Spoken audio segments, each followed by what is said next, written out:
Hi, good evening, people. I can see I am audible right now.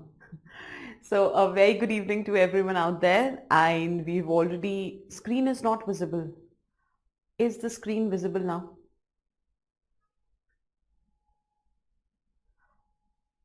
Uh, is everything visible? Good evening, everyone out there. So we will quickly start the class. I think it's time now. Yeah, so finally, today everything is fine. So before we start with the lecture, a quick recap of what we have done in yesterday's class. So basically we had started with caste system. So did you go through the notes which were being provided yesterday, as in notes as in whatever we discussed in the class, the classroom notes? And did you try to just revise in the capacity that did you understand whatever concepts we discussed in the class? Was there anything that you've not understood? Obviously, I'll revise everything that we've done in the class. The first 10 minutes are meant for that. But I hope whatever we have discussed yesterday, everything was clear, but still we'll just do a quick recap.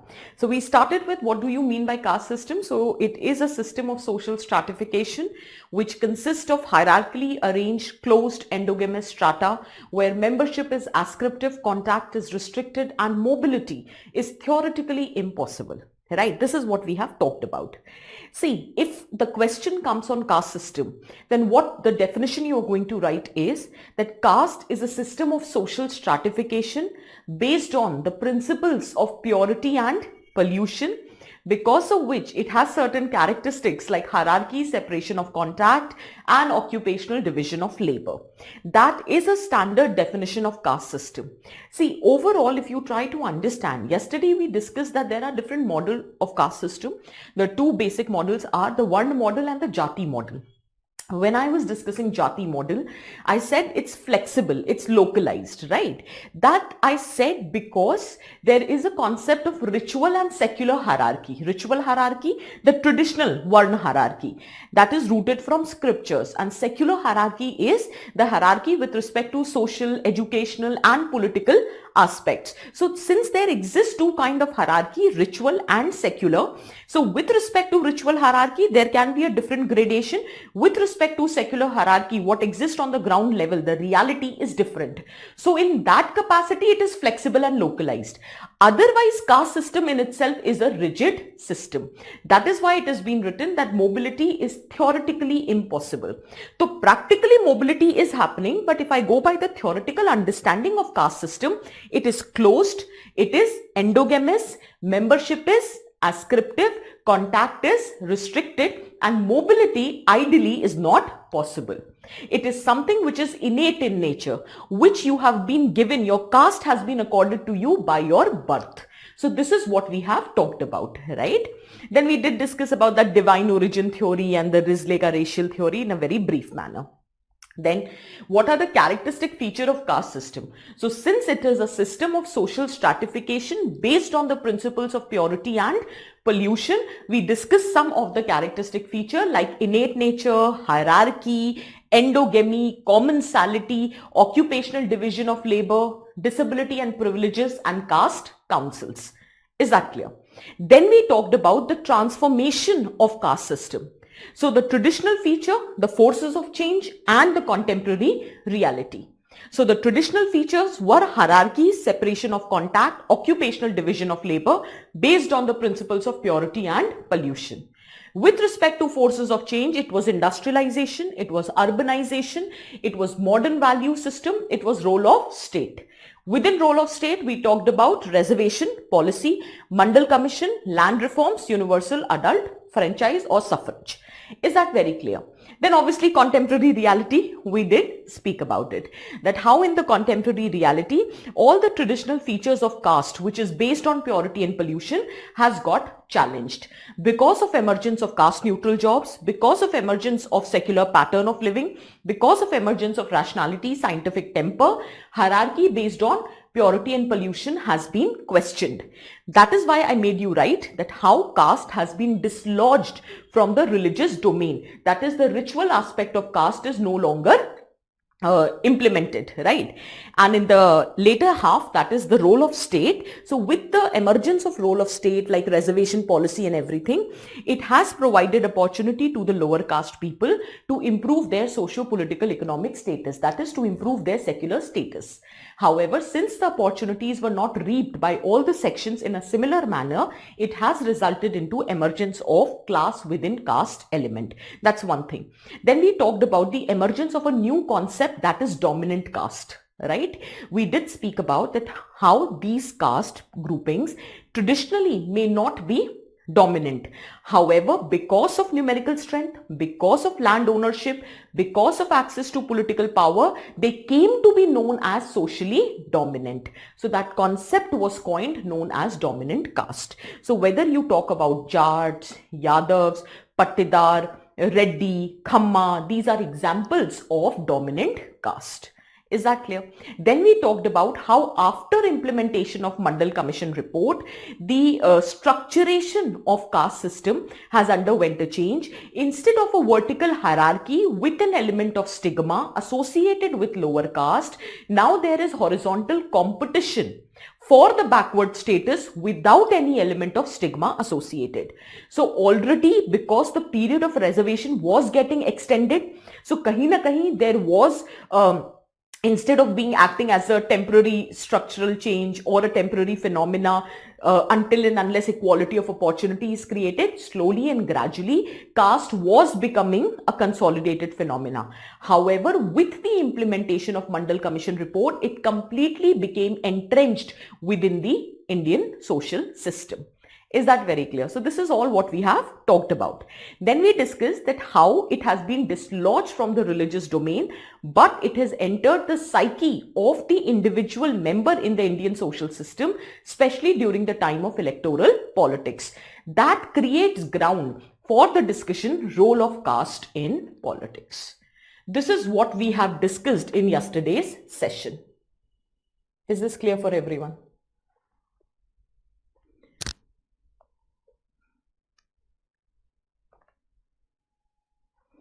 Is this clear?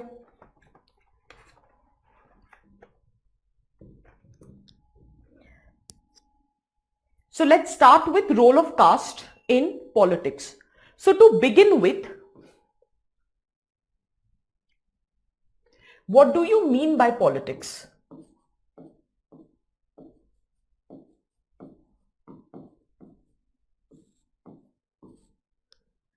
Rajniti. That is how you define politics. राजनीति. राज करने की नीतियों को politics कहते हैं. ठीक है ना? The strategy to rule, in simple words, is defined as politics, right? Now the question arises is that why or on what behalf we can say that the caste is playing the role in politics. So when your strategy to rule, that is either to come to power or to remain in power, is based on caste, that is the beginning of role of caste in politics. Is that very clear? So politics is nothing we are not going into the academic definition.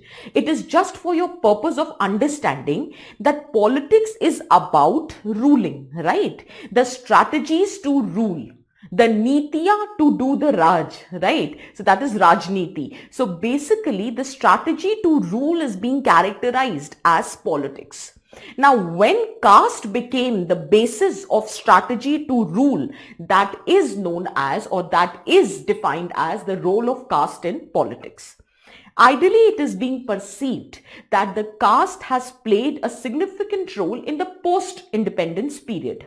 However, the seeds were sown even in the pre-independence period. See, there are two sections of society in every society. One, who wants to come to power, and second, who wants to continue remaining in power. Okay, so there are two sections. Now, if you look at what we have written in the pre-independence stage, it says that the Christian missionaries were spreading the message of Christianity as a reformatory movement against the dogmas or the regressive practices existing in Hinduism. From where is your caste system rooted from? It is rooted from Hinduism. So if Hinduism is going to get challenged, it is challenging caste system in a way, right? Second thing is, with the emergence of English language, with the emergence of secular education, it led to the emergence of a modern educated elite class who wanted to reform Hinduism against those regressive practices, whether it was the practice related to, let us say, sati pratha, child marriage, the prohibition on widow remarriages, or caste discrimination, right? So with English language, you were getting exposed to the Western value system, which talked about equality, liberty, justice, fraternity. And with secular education, your education was becoming modernized. It was going beyond the content of the religious scriptures, which resulted into emergence of a new social order in the society, which was governed by the modern educated elite class, who were not against the religion per se, but yes, they wanted to question, they wanted to reform certain regressive practices within that particular religion. For example, the practices which were gender discriminatory in nature and which were caste discriminatory in nature. Now, all these three developments, if reform comes about, let us say, so whose hegemony is going to get challenged? Obviously the upper caste, right? So upper caste doesn't want their hegemony to be challenged. They wanted to continue be in power. So all these three developments, it challenged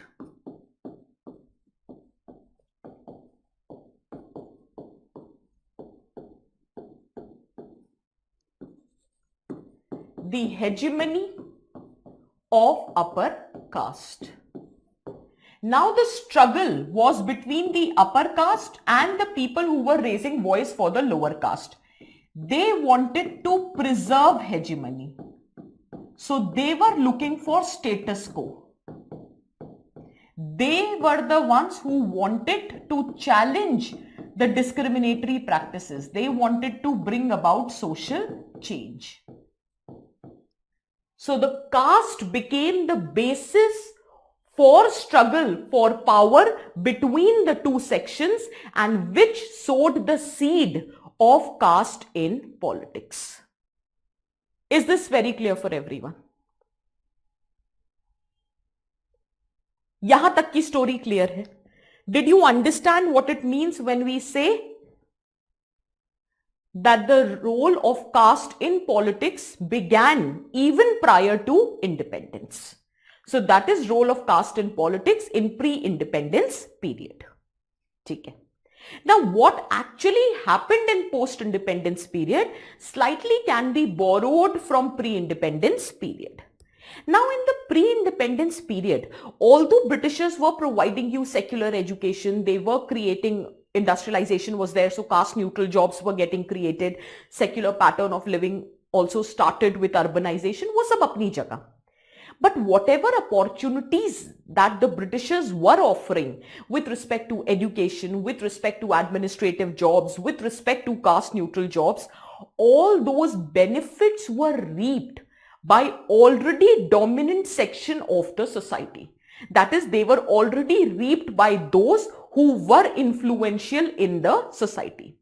Is that very clear? ठीक है ना? So just try to understand.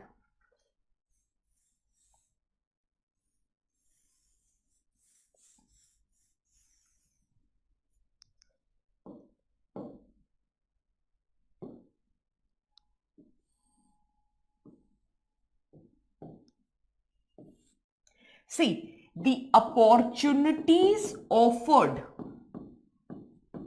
by Britishers were availed by already influential group or section of society. Is this very clear? So whether it was educational opportunity, whether it was the opportunities related to administrative jobs, or it was related to the industrialization, those opportunities were reaped by those section of society which to a certain extent were already influential. Is that clear? As a result, this section came to be known as the entrenched caste. In simple words, this is nothing, ऐसा कुछ नहीं है कि concept है, आप English की तरह भी समझ सकते हो. Entrenched, the one whose position has got consolidated, right? So this was the entrenched caste who have been able to reap the benefits of the opportunities offered by the Britishers. As a result, they were politically, economically, socially influential in the society. So in simple words, write down the benefits offered by the Britishers, the benefits offered by the Britishers were reaped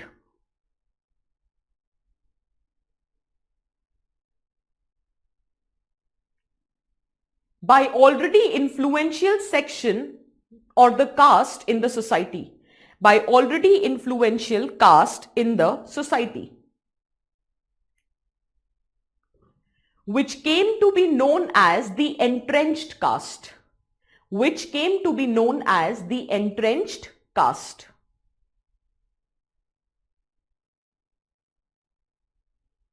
Came to be known as the entrenched caste. Bracket में socially, politically, economically influential caste. Socially, politically, economically influential caste.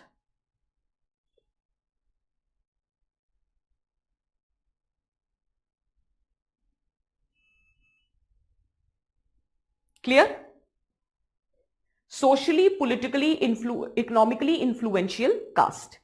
In post-independence period, there was another caste overall. I'm not saying any particular caste. I am categorizing them under broad heading. I'll give you examples, but I'm categorizing them under broad heads to make you understand. In the post-independence period, because of the opportunities which were offered by the state, there were other castes which were emerging and they were known as the ascendant caste. Ascendant की basic मतलब होता है rising caste. So ascendant caste, in simple words, it is known as the rising caste.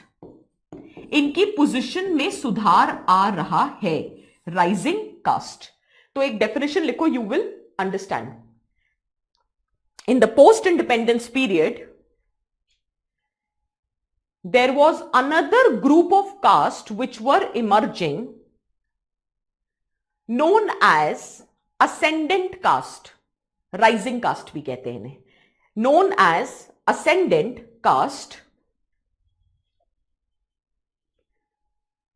who are categorized as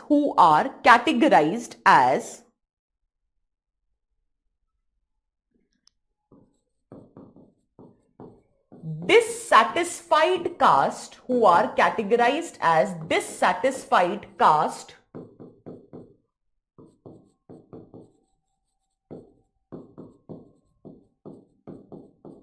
who wants high and prestigious position through power, who wants high and prestigious position through power. See, their situation was improving in the post-independence period, but they were very dissatisfied. They wanted to acquire high and prestigious position by gaining political power. I know you might be getting confused because I haven't yet given the example. Let me give you the example, you will understand. For example, let us take the context of Rajasthan. In context of Rajasthan, entrenched caste का example हुआ Rajputs. By Rajputs were the one who even in the pre-independence period have reaped the benefits of the opportunities which were offered by the Britishers. So Rajputs in context of Rajasthan were the entrenched caste, right? They were politically, economically, socially influential. Whereas Jats, who have acquired a status because of let us say land ownership, land reforms वगैरह आने के बाद जाट्स की जो positioning है, economic clout है, वो मतलब slowly and gradually was getting strengthened. But then Jats were very dissatisfied because it was the Rajputs who were having the access to the power and they were having the economic clout also and they were socially dominant also. So the Jats were feeling relatively deprived. There was a resentment among the Jats against Rajput in context of Rajasthan. So कहते ना एक मयान में दो तलवार. What I mean is there cannot be two swords in one sheath. So obviously the Jats were the dissatisfied caste who wanted to have high and prestigious position and they wanted to acquire that position through power. So the first phase of role of caste in politics was nothing but the struggle between the consolidated caste, that is the entrenched caste, and the new rising caste for benefits and power. Is that clear? This is one example. Rajput versus Jat in context of Rajasthan. Similarly, Brahmins versus Maratha in Maharashtra. Brahmins were the entrenched caste. Marathas were the rising caste. Did you understand? Similarly, Brahmins versus Thakur in UP. Brahmins were the entrenched caste. Thakurs were the ascendant caste. So there was a constant struggle for power. Is that very clear?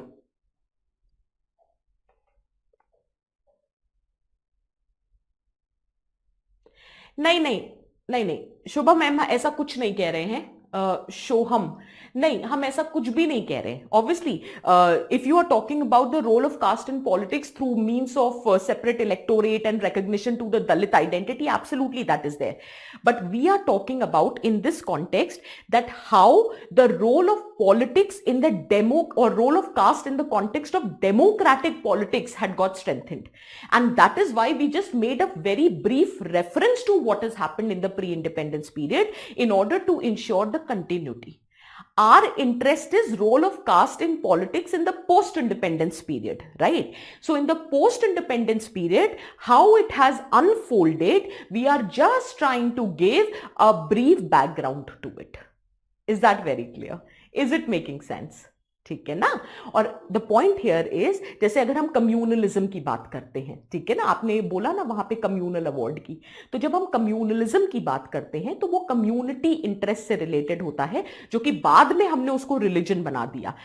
हम India के context में we have very specifically taken communalism in the context of religious interest, ठीक है ना. Otherwise it talks about the interest of the community. One of the interest और the identity can be on the basis of caste, ठीक है ना. So we would keep it till there only. Is that clear? ऐसा बिल्कुल नहीं है. Whatever you've written is absolutely correct. But the point here is we are more interested in studying the role of caste and how it has impacted or affected the democratic politics. So that is why we have made this reference. Is this very clear? नहीं तो हम ऐसा कुछ भी नहीं कह रहे हैं. ठीक है Shubham, I hope you have understood. Whatever you've written is absolutely correct. Is this clear?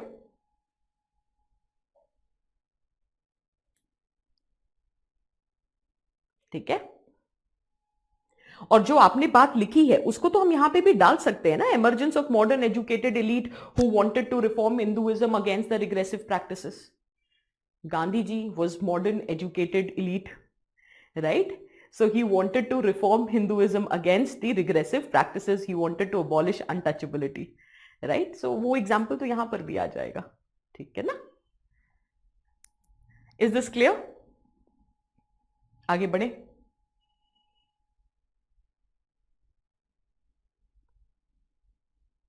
हाँ तो बिल्कुल क्षत्रिय हो सकते हैं यार, क्षत्रिय हैं तो उससे क्या हो गया. असेंडेंट मतलब एक पर्टिकुलर कास्ट जो है वो राइज कर रही है, लेकिन उसको ब्राह्मण्स तो अब ठीक है तुमने बोला तो Brahmins were given the superior status as compared to Kshatriya. Brahmin, Kshatriya, Vaishya, Shudra. Did you get the point? क्या रिपीट करूं दोबारा? चलो करते हैं. I am saying, चलो forget about everything. Do not get into the confusing part. हम बहुत सिंपल रखते हैं. जो role of caste in politics है in post independence period, we will study through three phases. Forget about everything. Let me just reiterate myself to make it simple for you. Through three phases. The first phase was that it was characterized by the struggle for power and benefits between the entrenched caste and ascendant caste. Simple एक line में, क्योंकि एक मयान में there can not be two sword in one sheath, right? So if one person is seeking the benefits, the other is feeling relatively deprived कि नहीं नहीं, I also want benefits. So for benefits and for power, the struggle started. So the struggle started between the entrenched caste and ascendant caste. Now the question arises, ma'am, who are ascendant caste? So in simple words, ascendant caste is basically the caste which is politically, economically influential, right? That is the entrenched caste who have established their influence in various aspects of life. For example, the most dominant section kaun the? Brahmins. So Brahmins can be categorized as entrenched caste. Brahmins were not only ritually dominant, but because of their ritual dominance, they were able to reap the benefits which were offered by the Britishers. The opportunities of education, भाई देखो, Britishers के आने के बाद, मैं simple language में समझा रही हूं, एक बार ध्यान से सुनो और फिर से समझो. In simple terms, although after the British rule, the education became exoteric, it became accessible to all. The content of the education also became secular. ये सबको पता है. अब हर कास्ट का आदमी एजुकेशन सीख कर सकता था, बट क्या किया? नहीं. It was the upper caste which were in a comfortable position to reap the benefits which were offered by the Britishers. So now no longer they were ritually superior only.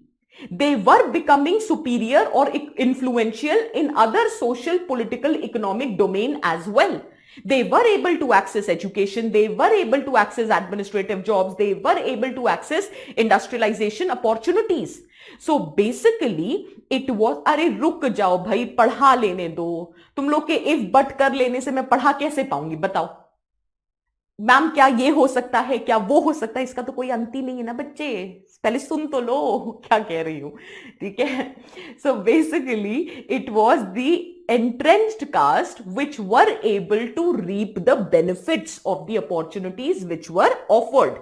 So now they were not only ritually superior, their superiority was getting established in other aspects of your living. For example, political, for example, economical, they were becoming influential.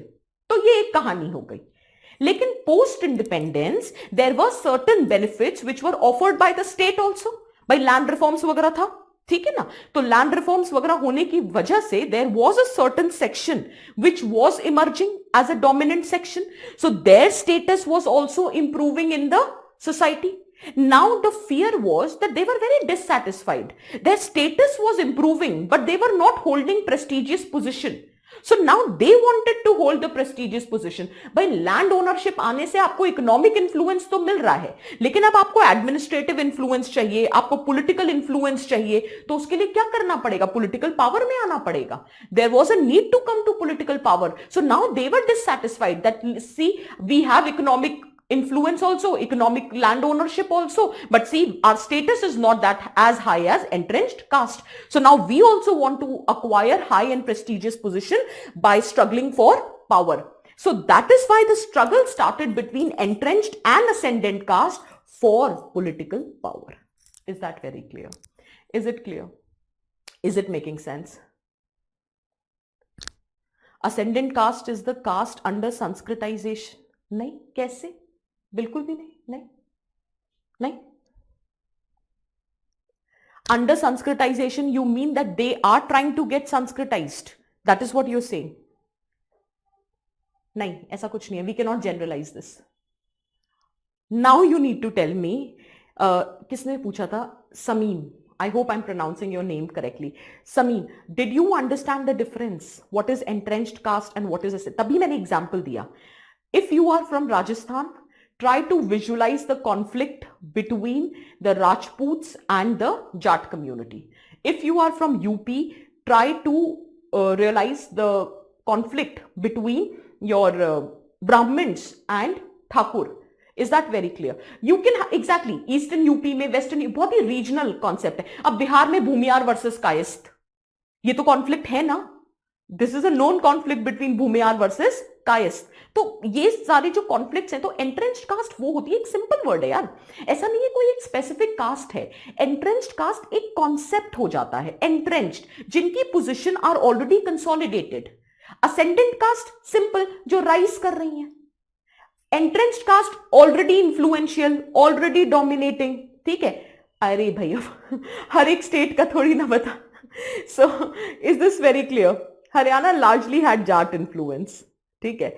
So did you get the point? So is it clear? हर जगह apply नहीं हो पाएगा, ठीक है। So the point here is that entrenched is already influential, ascendant is slowly gradually rising. Now they also want to acquire the position of influence, so it is a struggle for power between the entrenched and the ascendant caste. Is this clear for everyone? ठीक है, अब सुनो क्या हुआ। अब hold on your thoughts, let me just finish. So the struggle between the entrenched and the ascendant caste for the power and benefits, that marked the first phase of role of caste in politics. ठीक है, अब उसके बाद क्या हुआ ये देखते हैं. Before we begin with the second phase, फिर क्या start हुआ कि slowly and gradually the people started getting obsessed with power. They were fixated to power. So now the factionalism and the fragmentation started. So abhi tak the struggle was between the entrenched caste and the ascendant caste. Slowly and gradually the struggle started within the entrenched caste. The struggle started within the ascendant caste because they were looking for power. ठीक है ना. So power से fixation होने की वजह से not only the struggle was of inter caste conflict, it was also the intra caste conflict which started. So because of which various kind of factions were getting created. So there was factionalism, there was fragmentation,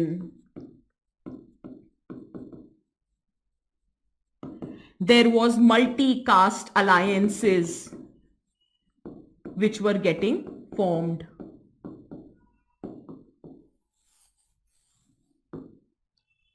But then they also realized that if they want to remain in power or if they want to come to power, they need to have a very widened social base. As in their vote bank needs to be strengthened. So as a result, they started bringing the lower caste within their fold.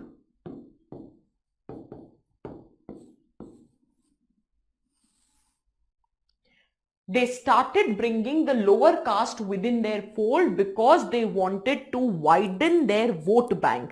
They wanted to widen the ambit of their social base. Because in democracy, you rule only if you have majority. Is that very clear? ठीक है, majority as in the maximum, first past the post system is, so the maximum votes as compared to others. So obviously the lower caste within the fold, they were trying to bring. This marked the stage of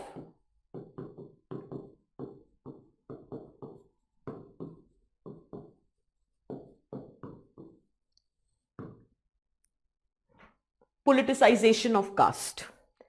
A complete picture of politicization of caste is evident after this stage. ऐसा नहीं था कि पहले नहीं थी, पहले भी थी, लेकिन a complete picture of politicization of caste was evident in this stage. Why am I saying it was evident? For example, after this stage, one thing was very clear.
अब आप मुझसे पूछो कि ma'am what is politicisation of caste, this is what is politicisation of cast.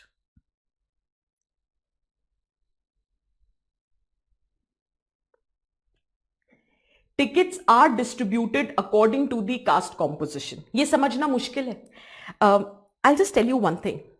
Do not treat these lectures as lectures, as in की ma'am भाई sociology type कुछ पढ़ने आ रहे हैं और ऐसा कुछ नहीं. 2 मिनट 4 मिनट थोड़ा ध्यान से सुनो. Try to observe. You have lived 21 years of life, and trust me, after social media's penetration and specifically after 2019, each youth, each individual has become politically very active. Even you are studying for UPSC or not, it doesn't matter. You have become politically active. तो थोड़ा सा भी दिमाग लगाओगे तो ये सारी चीजें कॉन्सेप्ट लगेंगी ही नहीं. अब मैंने पोलिटिसाइजेशन ऑफ कास्ट बोल दिया, अरे यार ये तो कॉन्सेप्ट हो गया, लेकिन मैंने उसके 3 मैनिफेस्टेशंस बता दिए. अब ये तो you are observing in everyday life. Tickets are distributed according to the caste composition. While forming the government, they try to provide representation to different caste groups. Concessions are being made to different caste groups so as to seek their support to strengthen their vote bank. This is nothing but politicization of caste. After I come to power, I will ensure the welfare of your caste. Please vote for me. Politicization of caste. I am not talking about development. I am not talking about the social infrastructure.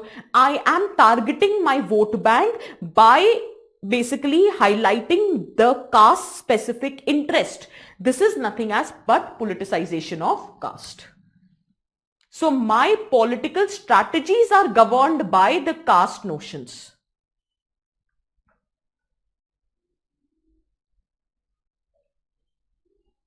Is that very clear?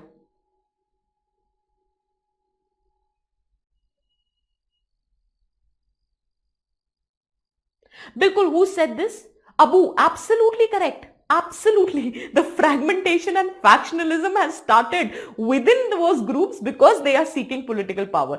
अब देखो यार, secular motives, the developmental initiatives, वो सब अपनी जगह.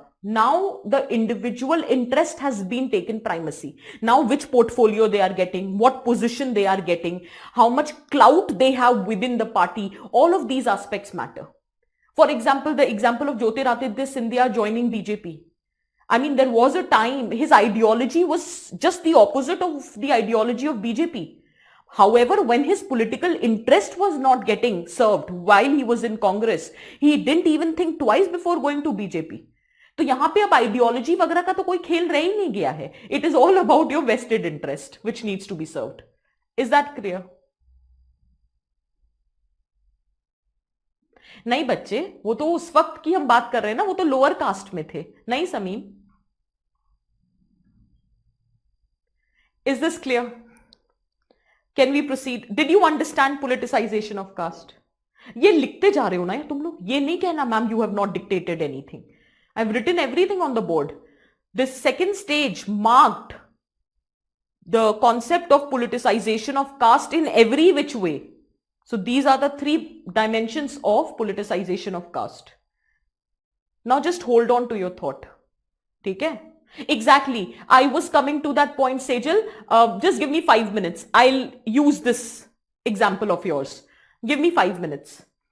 Now phase 2 we have talked about. किसी ने मुझसे पूछा कि क्या ये लोअर कास्ट भी राइजिंग कास्ट में आएंगे? नहीं नहीं, ये कॉन्सेप्ट है यार. रजनी कोठारी का पर्सपेक्टिव है, पॉलिटिकल साइंटिस्ट हैं, and being a sociologist also, I sociology guide also, I took the example और the concept of Rajni Kothari because he is a very famous political scientist. So if you have political science as your optional, you would be studying this in detail. ठीक है, हम तो detail में नहीं पढ़ रहे, you would be studying in detail. Rajni Kothari has studied the role of caste in politics in a very comprehensive manner, and that is why, and it is the most relevant approach, and that is why we have taken this approach. Anyhow, so जो ये phase था बच्चे, इसमें lower caste was not the rising caste. Now just hold your thoughts. Let me just finish, then I will answer your question. Now phase 2 के बाद Rajni Kothari said that there will be phase 3. What was the categorization of phase 3? That now obviously modern education is there, urbanization is there, industrialization is there. So secular education, caste neutral jobs, multi-caste alliances. Now everybody is fixated with power, right? So now since you are forming those multi-caste alliances, so basically it was assumed that caste identities will cease to exist.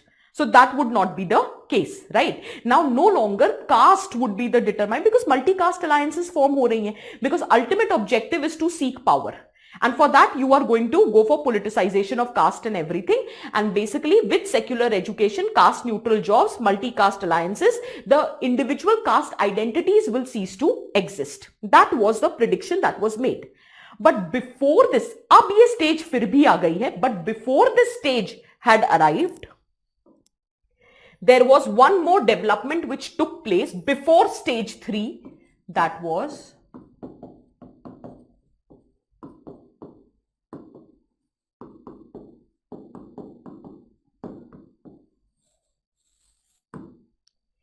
before stage 3. I am not saying that stage 3 has not ushered. Just hold on to your thoughts.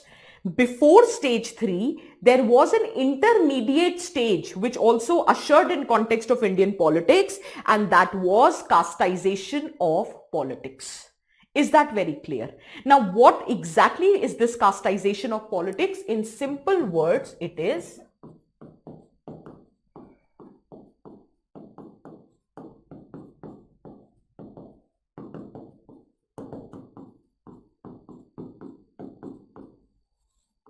रुको अब अभी क्या हुआ कि आप किसी ने पूछा कि लोअर कास्ट क्या राइजिंग कास्ट में आएगा. आप सुनो क्या हुआ. Congress was the dominant force that time. So Congress was trying to mobilize lower caste in order to strengthen their vote bank. So they were ready to make concessions, some of the concessions to the lower caste people in order to strengthen their vote bank. But they were not providing leadership positions to these lower caste people. So with the passage of time, because of reservation, because of educational opportunity, educated Dalit leadership was emerging. And who realized that within the fold of Congress, we cannot serve our goals. So now we should directly aim to come to power. However, on the lines of Ambedkar's philosophy, Dr. B.R. Ambedkar's philosophy, for us, political power would not be the end. It will be the means to achieve the end. Matlab, we will seek political power to bring about social justice. Because this Congress party, I'm just giving you an example. This Congress party is only manipulating us. It is only mobilizing us on caste lines just to strengthen their vote bank. They are not giving us the decision-making power or the elite positions within the party or within the ministry. So now it is an imperative for us to come up with our own political parties. So politicization of caste is manipulating, mobilizing on the caste lines. Casteization of politics is emergence of caste-based political party.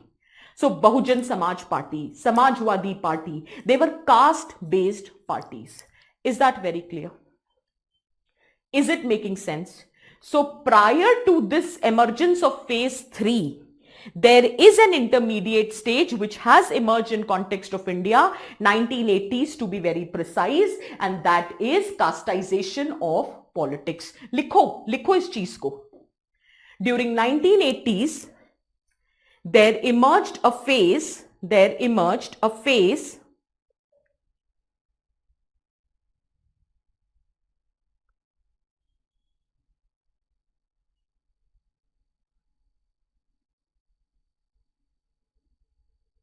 which was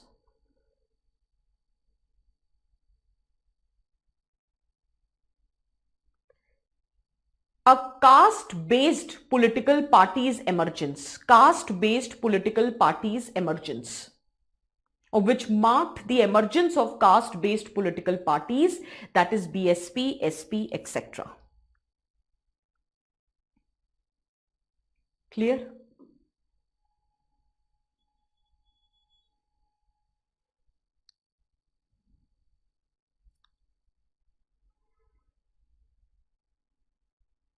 clear है?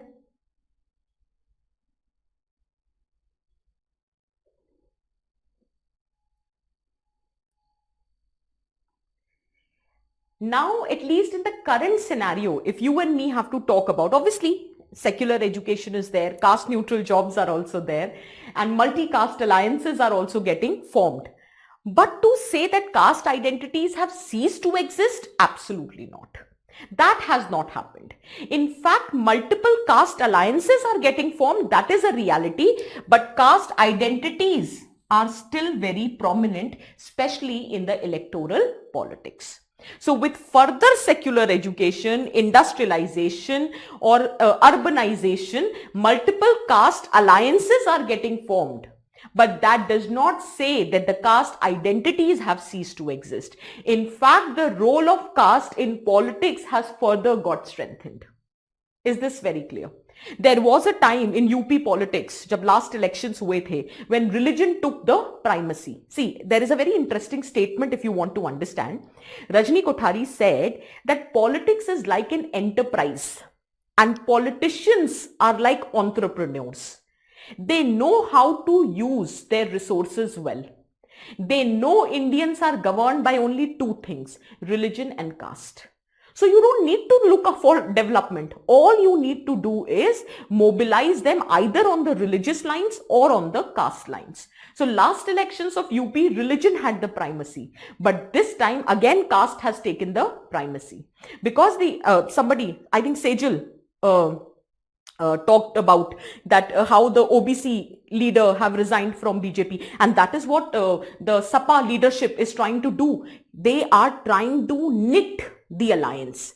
SAPA, Samajwadi Party, was known as the party for Yadavs. Now he is stitching alliances with non-Yadav OBC groups. For example, Mauryas, for example, Kurmi, for example, Patel, for example, Rajbhar. हो रहे हैं ना multi-caste alliances.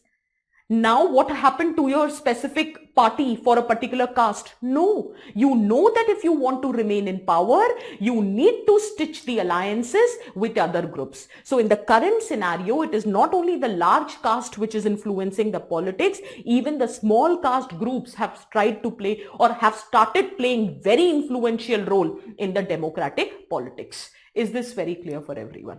Write down. So caste identities are still very relevant.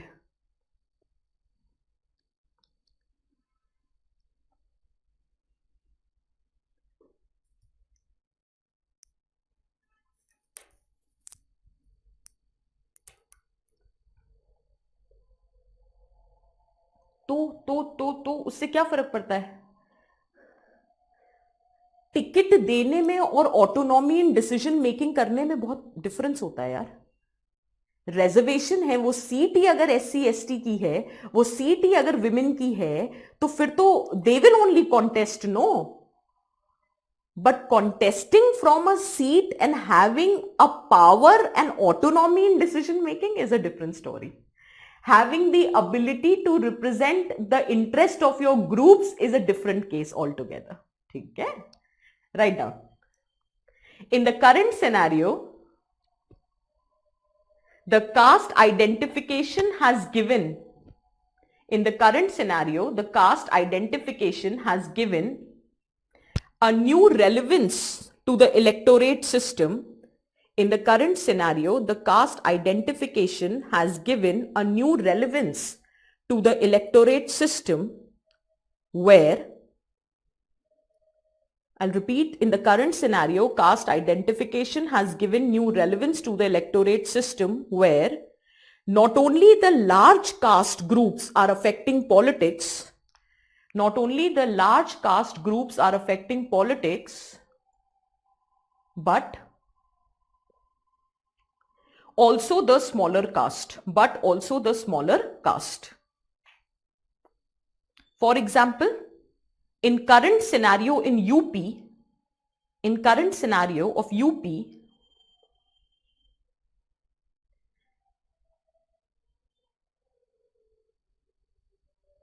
stitching alliance with non-Yadav OBC group. Stitching alliance with non-Yadav OBC groups. हाँ absolutely Vaibhav, नहीं नहीं बिल्कुल भी नहीं बच्चे. We are not saying that religious polarisation has come to an end, absolutely not. In fact communal politics is taking a very grey form. What I was trying to say is that in the last UP election there was a clear cut evidence of division of the vote bank on religious lines. But this time again इसलिए बोल रही हूं क्योंकि caste dynamics have been the signature और a significant और characteristic feature of UP politics. ठीक है ना, जो कि लास्ट इलेक्शन में was sidelined because it was on the Hindutva lines और it was on the basis of religious identity. But again in this election, at least in the pre-election stage, what we are witnessing is again those caste-based alliances are getting stitched. और देखो, अगर कोई भी political leadership, irrespective of whether they win, they lose, what they are doing, it's not our concern. Our job as a third party, as a spectator, is to visualize what is happening. So currently, based on the observation, one thing can be seen that Sapa leadership is trying to stitch the alliances with the small groups. बूंद बूंद से घड़ा भरता है, किसका कहां vote मिल जाए और जीत जाए क्या पता. Did you get my point? तो ये तो as a third party we can observe. अब देखेंगे इलेक्शन में क्या होता है. ठीक है ना. सो ये तो ऑब्जर्वेशन है कि दिख रहा है कि वो पार्टी क्या कर रही है. मैम इन दिस क्या क्या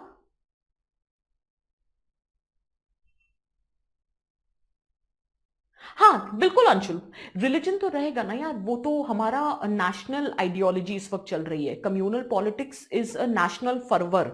सो if the national leadership is participating in the state leadership और the state election process, so जो नेशनल आइडियोलॉजी है वो तो रहेगी. But there is resurrection of caste based politics this time again after last elections. ठीक है ना, ये कहना चाह रही हूं मैं. हाँ हाँ दिव्यांश, बिल्कुल दे सकते हैं, बिल्कुल दे सकते हैं यार, बिल्कुल दे सकते हैं यार. देखो कैसे एग्जाम्पल नहीं दे सकते हो वो बताती हूँ. जैसे सपोज करो बाबरी मस्जिद डिमोलिशन पे क्वेश्चन आया, जैसे आया भी था, तो obviously you would not write कि BJP was in power in UP when Babri Masjid was demolished. We will say the then government of Uttar Pradesh. Did you get the point? ठीक है ना. सो बस वही है. अगर सपोज करो 1984 एंटी सिख राइट्स की बात करनी है, the then government at the centre, ऐसे.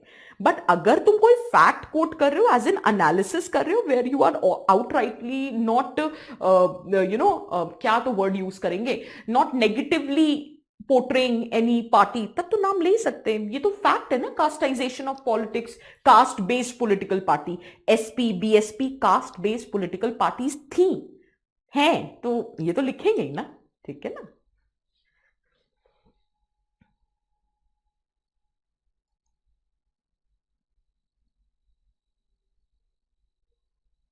हाँ, तो मैं यही तो बार बार रिपीट कर रही हूं ना कि वो तो दिखेगा ही, वो तो उनकी कोर आइडियोलॉजी है.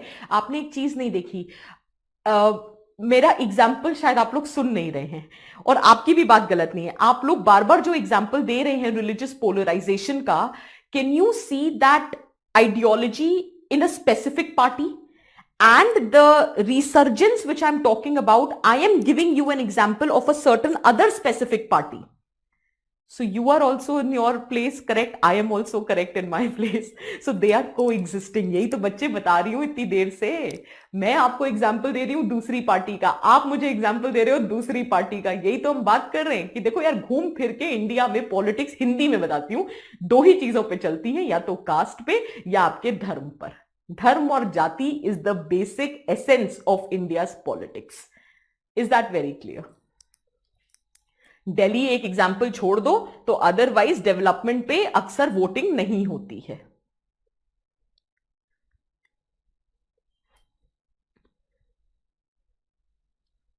Is this very clear?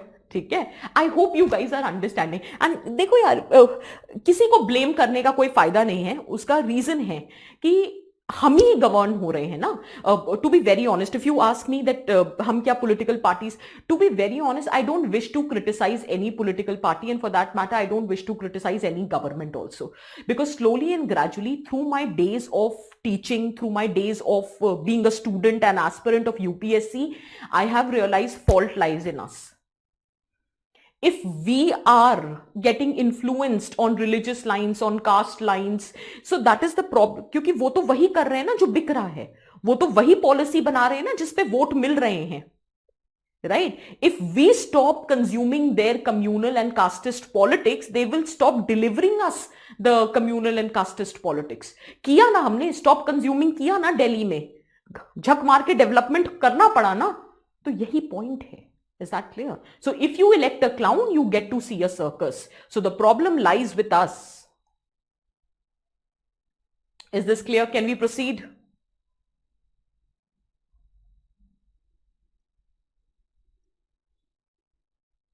हाँ, Sanjeet, thank you for writing this here. I think अब स्टूडेंट समझ पाएंगे कि मैं एग्जैक्टली क्या कहना चाह रही थी, एंड थैंक यू. ये मैं एग्जैक्टली बच्चे, मैं एज अ थर्ड पार्टी आपको यही बताना चाह रही हूं. अब यार देखो, मैं कोई ग्राउंड लेवल पे एनालिसिस तो करती नहीं हूं, मेरे लिए सोर्स है सर्वे वगैरह. मैं बस ये है कि मैं सिर्फ एक हिंदू नहीं पढ़ती, तो I have lot of access. मैं न्यूज लॉन्ड्री को भी सुनती हूँ, मैं क्विंट भी पढ़ती हूँ, मैं प्रिंट भी पढ़ती हूँ, वायर भी पढ़ती हूँ, इंडियन एक्सप्रेस भी पढ़ती हूँ. तो एक एज अ थर्ड पार्टी जो मैं ऑब्जर्व कर रही हूं, या जो हमारी पॉलिटिकल डिबेट्स आपस में हो रही हैं, so this is the observation, right? So observation है, यही मैं कहना चाह रही हूं आपसे. Thank you Sanjeet for writing this. अब आगे बढ़े हम. ठीक है, कैन वी स्टार्ट? कहां थे हम यार? हाँ, अब रुक जाना एक second.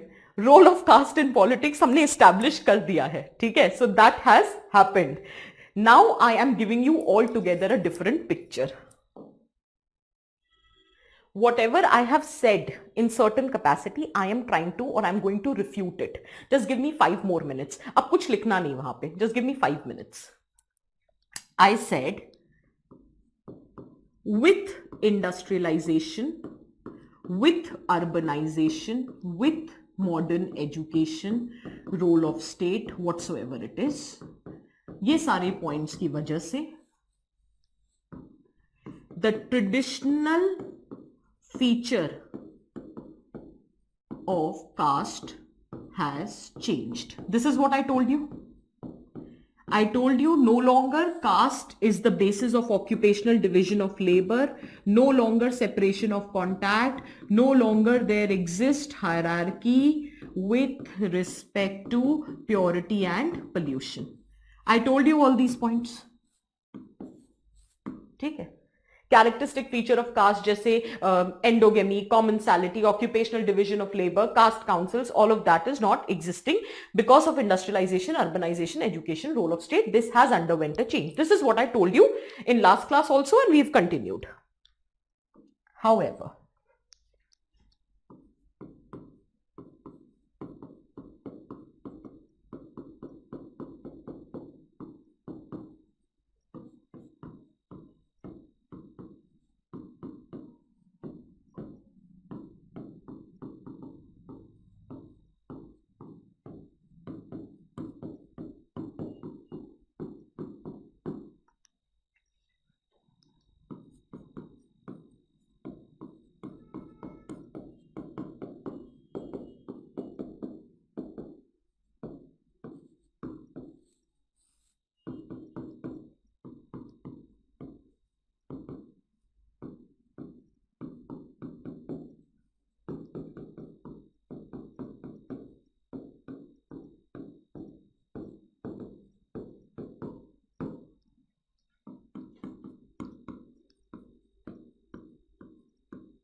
I am actually not refuting, I am giving you an alternative viewpoint. Alternative viewpoint से मेरा मतलब है, what I'm trying to present here is that everything is not very optimistic. Obviously, fine, we've been able to challenge the caste notions. At least we are able to provide reservation, alternative means of livelihood to the people from lower caste. At least it would not have been possible to have a Dalit CM of the largest state in India had it not been the changes which have ushered. But the point is that even at the ground level today also, the caste-based discrimination is quite evident.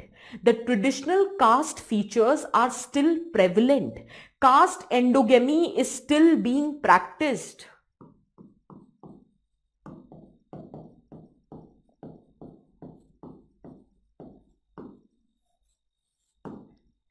Caste endogamy is still practiced because only 11% of marriages are intercaste in nature.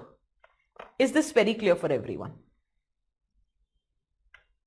According to Ministry of Social Justice and Empowerment, approximately 66,000, exact data है 66,692. अब उतना लिखकर क्या करोगे? Approximately 66,000 manual scavengers in India, with maximum in UP, followed by Maharashtra, followed by Assam. Is that clear? In fact, there is a report, All India Survey for Higher Education. Third point दे रही हूं. All India Survey for Higher Education. In general, the gross enrollment ratio is 27.1. However, the gross enrollment ratio among SC is 23.4 and gross enrollment ratio among STs is only 18%. That means social backwardness still exists at the level of higher education. That as compared to overall gross enrollment ratio, the gross enrollment ratio among SC/ST community is less. Is that very clear? In fact, Bezwara Wilson, who has worked significantly for welfare of the manual scavengers, he found that from 2016 to 2020, there have been 472 deaths because of manual scavenging. So according to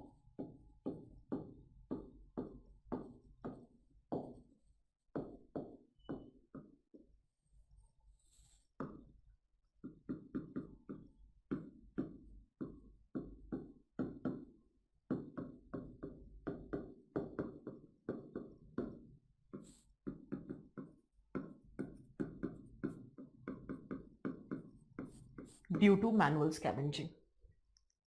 In fact, Human Rights Watch survey says that if the manual scavengers, if the lower caste, they don't want to perform this menial job or dehumanizing job, then they are being threatened by the dominating communities, as in the upper caste. So the survey clearly says that why knowing manual scavenging is so life-threatening, it is very detrimental for their health. Death हो जाती है वो septic tank वगैरह को, क्योंकि कोई protective gear वगैरह नहीं होते. They can consume the poisonous gas and they can suffer from various other diseases like cardiovascular disease burden बढ़ सकता है, cholera हो सकता है, meningitis हो सकता है, hepatitis हो सकता है. But despite that, they have been working in a capacity of manual scavenger. The reason being is that if they dare to do any other job, then they are being ostracized, they're being threatened by the dominant section, that is the upper caste. Is that very clear? So that is also one of the reasons. Despite having this act which says prohibition of employment of manual scavengers along with their rehabilitation, it is being in existence since 2013. But despite that, the prohibition has not yet taken place. Is that very clear? और ये तो वो है जो आपने अकाउंटेबली जो ministry accept कर रही है, कितना अनरिपोर्टेड अनअकाउंटेड होगा. This is quite evident that this is grossed underestimation of data. But anyhow, this is what the data that we have.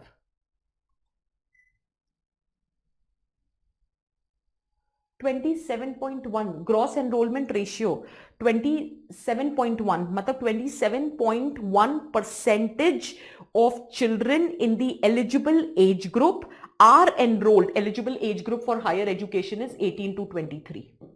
So it says percentage of children overall, irrespective of their background, overall the percentage of children in this eligible age bracket who are enrolled in higher education is 27.1. But if we look at the SC children, so out of the eligible age group children, only 23.4% are enrolled in the higher education. अच्छा, okay okay. अच्छा, right side में क्या लिखा है ये नहीं दिख रहा है, क्यों नहीं दिख रहा? अच्छा, विजन का लोगो है, sorry sorry sorry, I will not write. I have written gross enrolment ratio is 27.1, उसके बाद वाला दिख रहा है ना? हाँ, so gross enrollment ratio general average is 27.1 on a national level, but SC community में 23.4 और ST community में 18% है। Is that clear? ठीक है, next time I will not write, I am so sorry, I didn't know that. अब एक चीज बता रही हूं, बहुत ध्यान से सुनना और कुछ और लिखना नहीं, बस पहले मुझे सुन लो।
Try to understand this.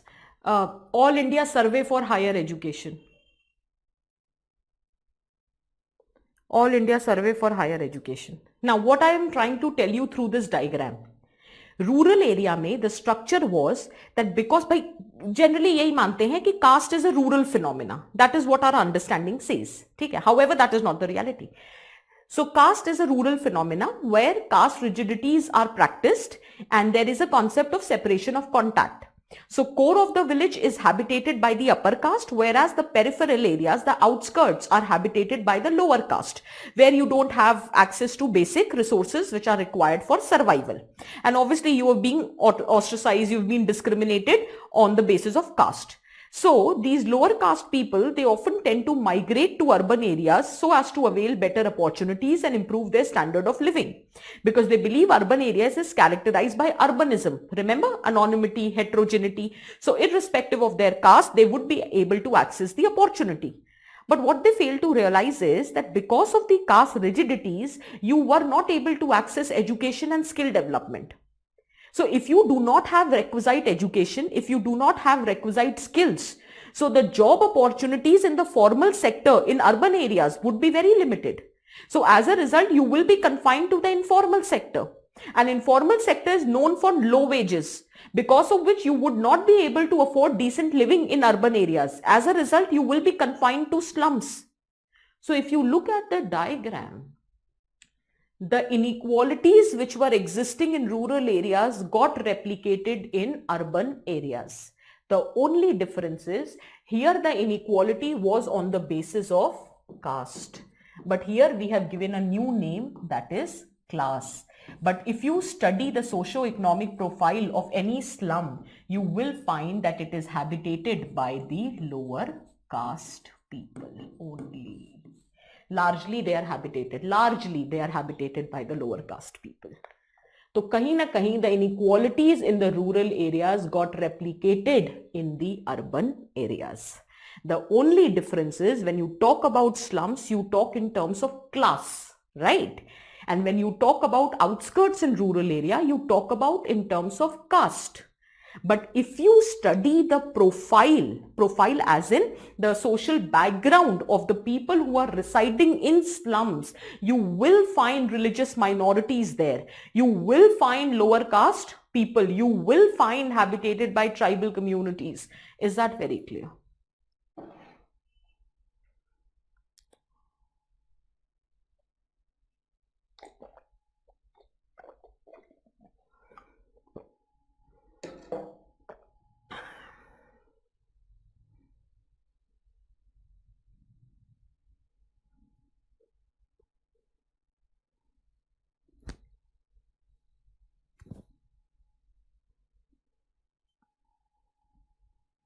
बना लो तो बता देना. Once you are done with this, please let me know.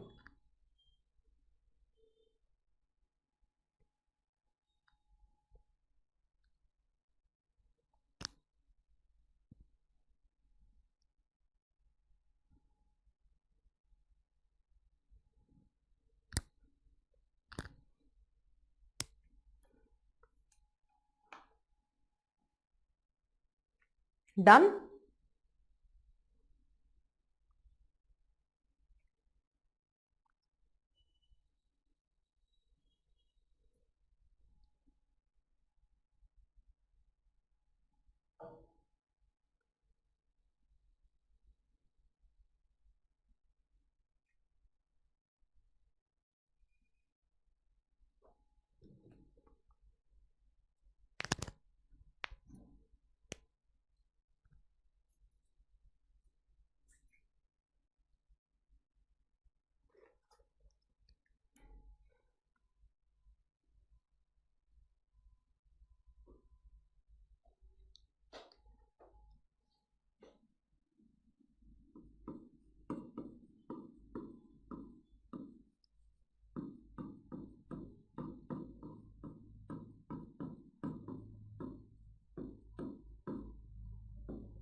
Sana, there is no caste rigidity with respect to job opportunities in today's time. Are you sure?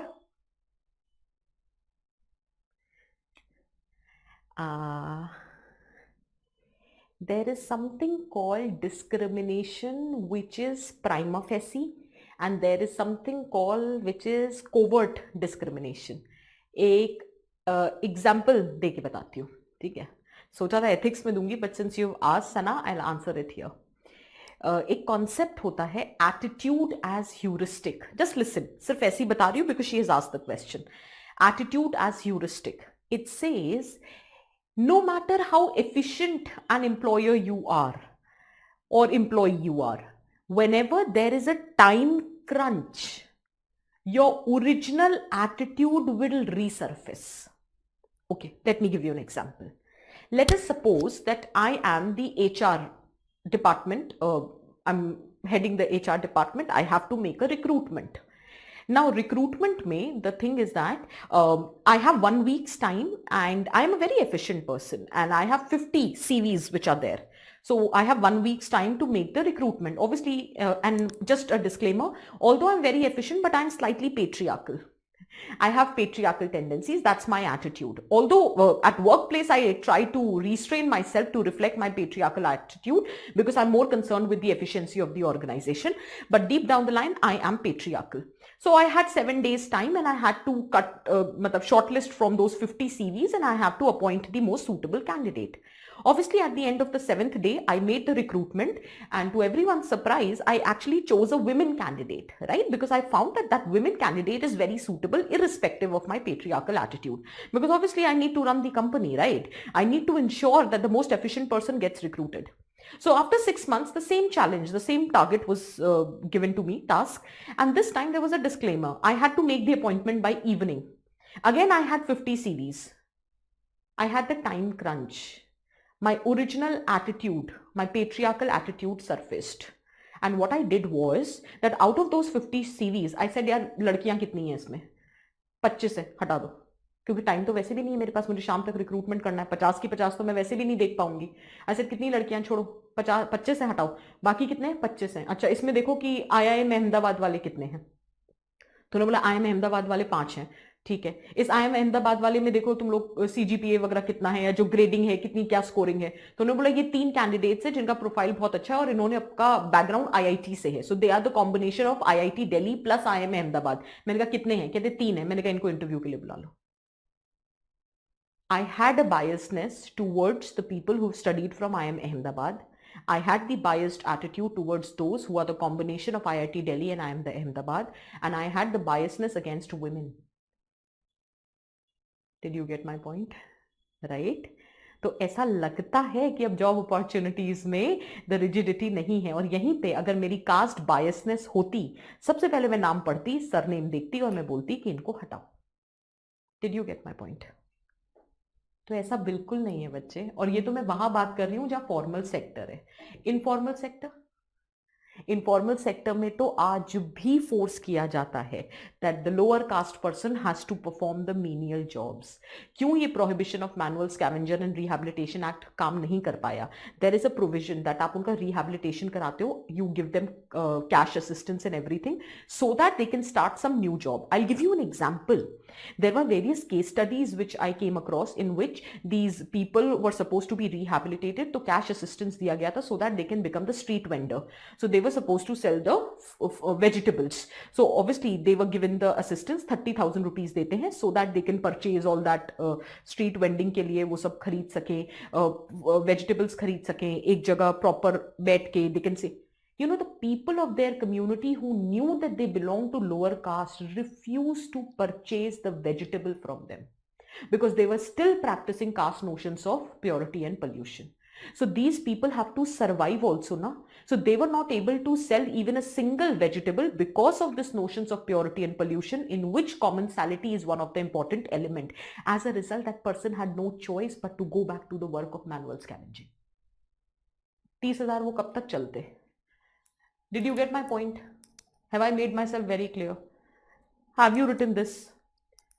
there are different caste associations which have emerged. तो एक तरफ लगता है कि caste identities are getting diluted, but on the other hand, if you look at it, caste identities are actually getting strengthened. So whether it is marriage association, Brahmin matrimony, Rajput matrimony, economic association, Dalit Indian Chamber of Commerce and Industry, National Scheduled Caste Finance and Development Corporation,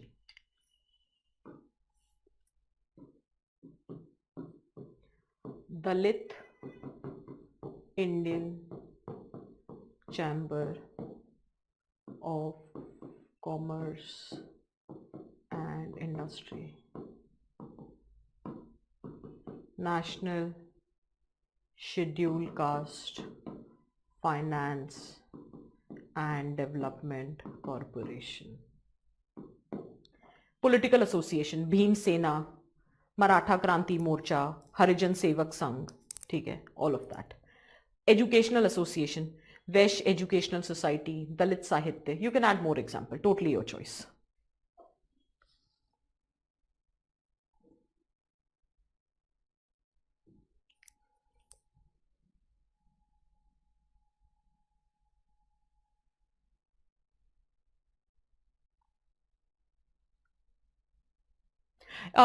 exactly Vaibhav, ये जो point आपने लिखा है ना, visual images of certain type reinforce are prejudices, इस पे एक example देके बताती हूँ.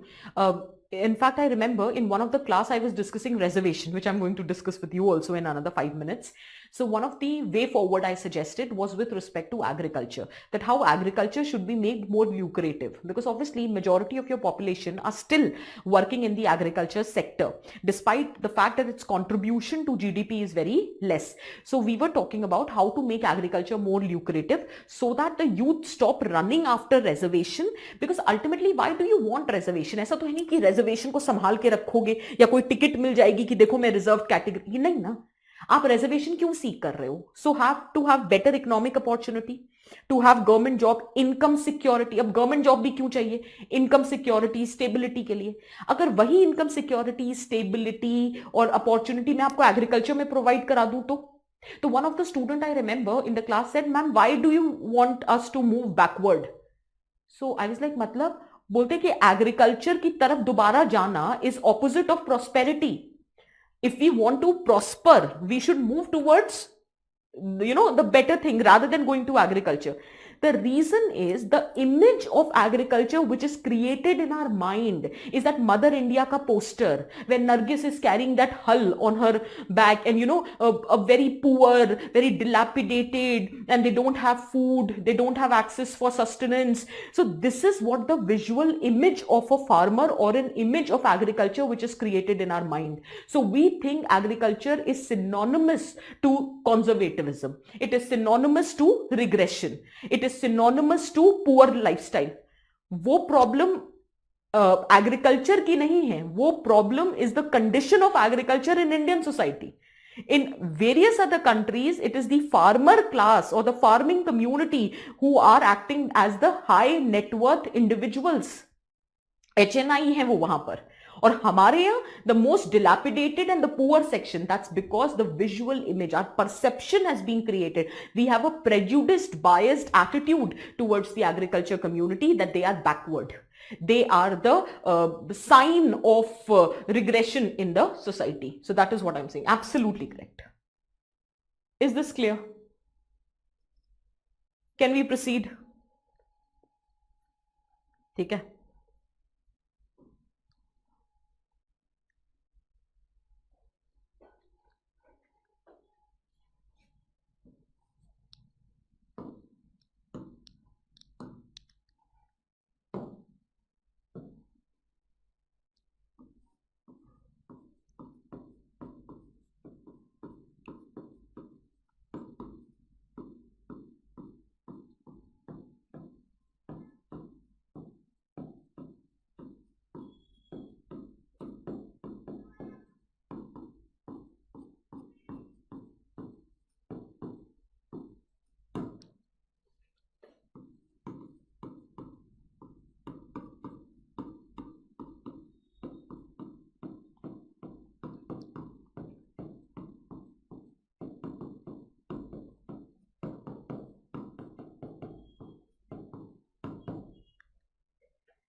What's your take on this statement? Caste system has assumed new identities and associational forms. Full stop. Hence, it cannot be eradicated in India. Do you understand the statement?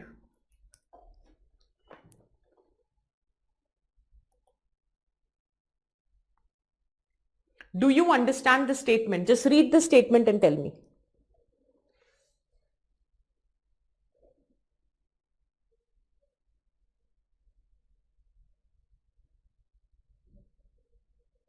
Caste system has assumed new identities and associational forms, hence cannot be eradicated in India.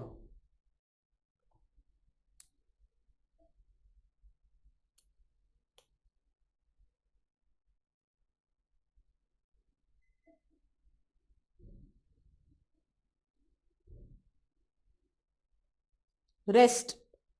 Do you understand? Fine. Anshul, Abu, they understand the statement. What about the rest? Are you understanding the statement?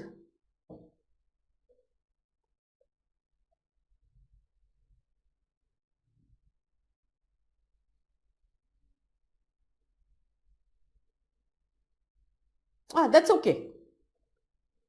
Whether you agree or not, that's your prerogative. But do you understand the statement or not? I'm not asking whether you agree with the statement or not. I am just saying, do you understand the statement or not? So yeah, majority of you do.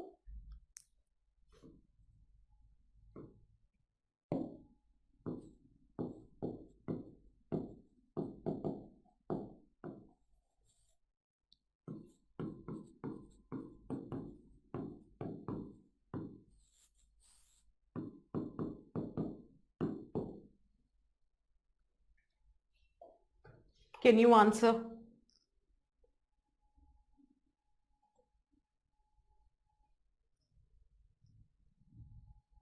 Totally your choice.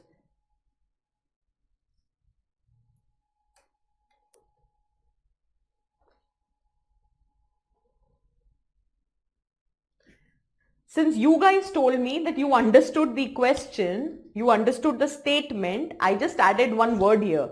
That is comment. That is asking your opinion. You want to disagree with the statement? You can. Ultimately, it's a UPSC question. See, what I have taught to you in the class, barring the data, obviously that I need to update every time, barring the data and barring few new developments which have happened, this is how we structure the class. And this has been existing over the years. But the point here is, this was the question which UPSC asked in 2018. If you have studied whatever is being taught to you in the class, can you answer this question? That's my question. See, what I'm just trying to tell you is, I'm just trying to give you the confidence that if you focus diligently in what is being discussed in the class, what is being taught in the class, maybe the direct question is not asked, but whatever would be asked, you will be able to answer. Is this clear for everyone?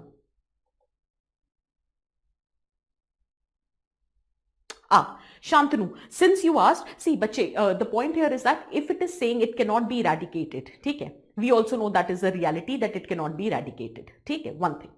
But the second thing is, you are going to be an administrator. You can never have a pessimistic approach that it cannot be eradicated. So you will be writing that although the caste system still continues to be a major challenge which is threatening the India's social fabric, certain efforts needs to be taken to address the discriminatory aspect of caste system or to eradicate caste system. For example, value-based education without any caste coloration. I'm giving you an example. Or promoting intercaste marriages or decastization of various stakeholders. Matlab, their caste attitude needs to undergo a change. Did you get the point? One of the reason why caste identities or caste system is still existing is also because of the reservation. Right? So we need to inculcate the tendency among the youth to be a job giver rather than a job seeker. Cultivate the culture of entrepreneurship among youth. कोई भी suggestion दे सकते हो. But the point here is, since you are going to be an administrator, you can never ever have a pessimistic attitude. One thing is established, caste system has been discriminatory. right? It needs to be eradicated. However, we also know the reality that it will not be able to eradicate, at least not for another 50, 100 years. But the point is that cannot be written in the answer. Answer has to be very optimistic. Yes, it can be eradicated. However, these steps needs to be taken. और 3-4 steps बता देना. Totally your choice, कैसे भी steps बता सकते हो.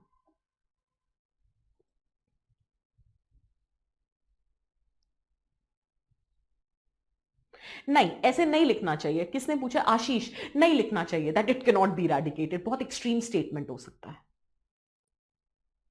ठीक है ना? अरे एजुकेशनल एसोसिएशन है Snigdha. It's an educational association.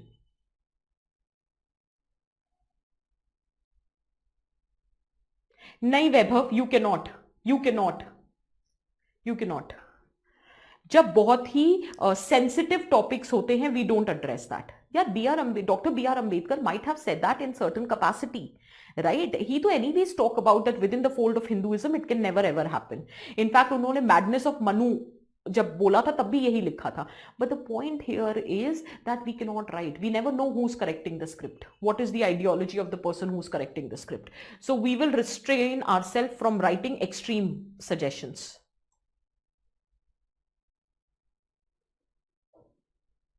Absolutely Sanjay, absolutely. ठीक है, आगे बढ़े. चलो देखते हैं एक और चीज.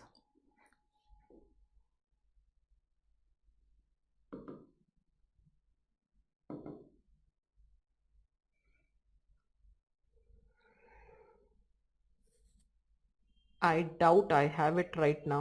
एक मिनट रुकना बस. Let me just see if I have that document with me right now.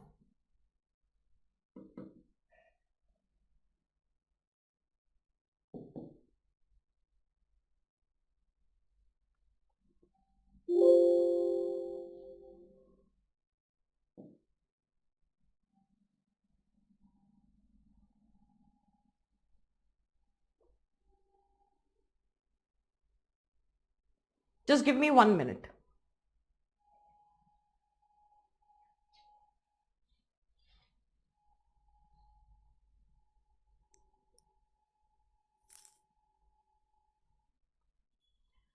Take 5 minutes break.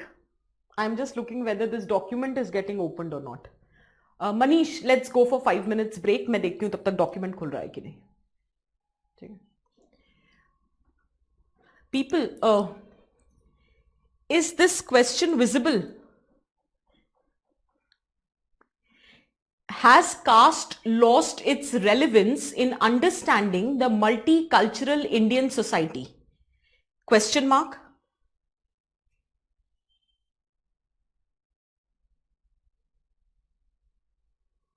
Elaborate your answers with illustration.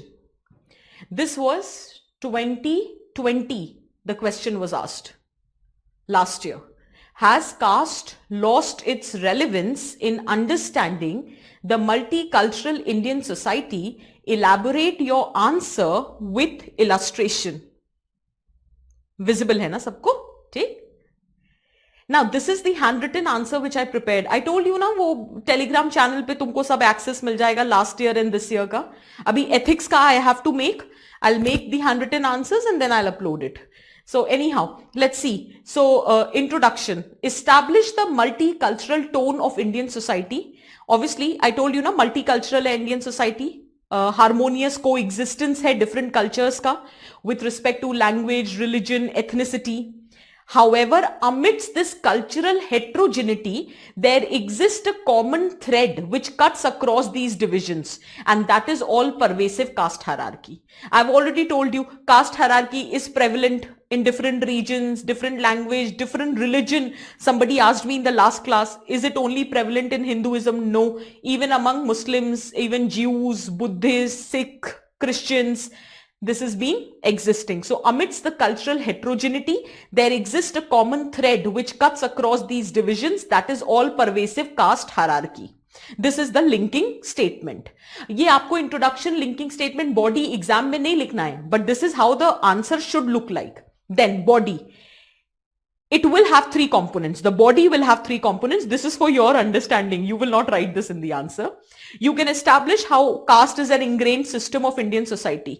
ये लिखना चाहो तो ये लिख सकते हो, नहीं तो caste को define करके, and you can start with the answer. So caste is a system of social stratification which is based on the principle of purity and pollution, and these have been the features of the traditional caste system. So has caste lost its relevance in the contemporary society? So these has been the forces of change. However, currently contemporary reality में caste neutral job opportunities, secular pattern of living, the basis of hierarchy is secular rather than ritual. Obviously ना, आज आपका status in the society is more known by how much education, how much power, how much economic wealth you possess rather than which caste you belong to. Intercaste marriages is rising, ठीक है? Then there is rising incidences of mobility with respect to SC, ST, OBCs. तो कहीं ना कहीं it appears that caste is losing its relevance. However, it still continues to remain a hegemonic force in the life of the people. How it continues to remain a hegemonic force? Because according to National Family Health Survey report, only 11% marriages are intercaste. Then existence of caste-based matrimonial websites. Then existence of caste-based educational associations. Then politicization of caste and casteization of politics. Then emergence of caste-based economic associations. Then manual scavenging still persist. Obviously data update कर दिया है मैंने, ठीक है? So last time it was 54,000, now it is 66,692. Then gap with respect to social indicators. This data also I have updated. Last time 26.3 था, अब 27.1 है जो हमने क्लास में बात करी है. तो सिर्फ आपको डेटा को अपडेट करने की जरूरत होती है, ठीक है? एक सेकेंड यार. हाँ, डिमांड ऑफ ओबीसी स्टेटस, ये हमारा नेक्स्ट टॉपिक ऑफ डिस्कशन है. We'll talk about how the dominant caste groups is demanding reservation under OBC status. Emergence of class within caste. There is intra caste factionalism. मैंने बताया ना कि not everyone has reap the benefit, so even within the caste also there is factionalism which has emerged.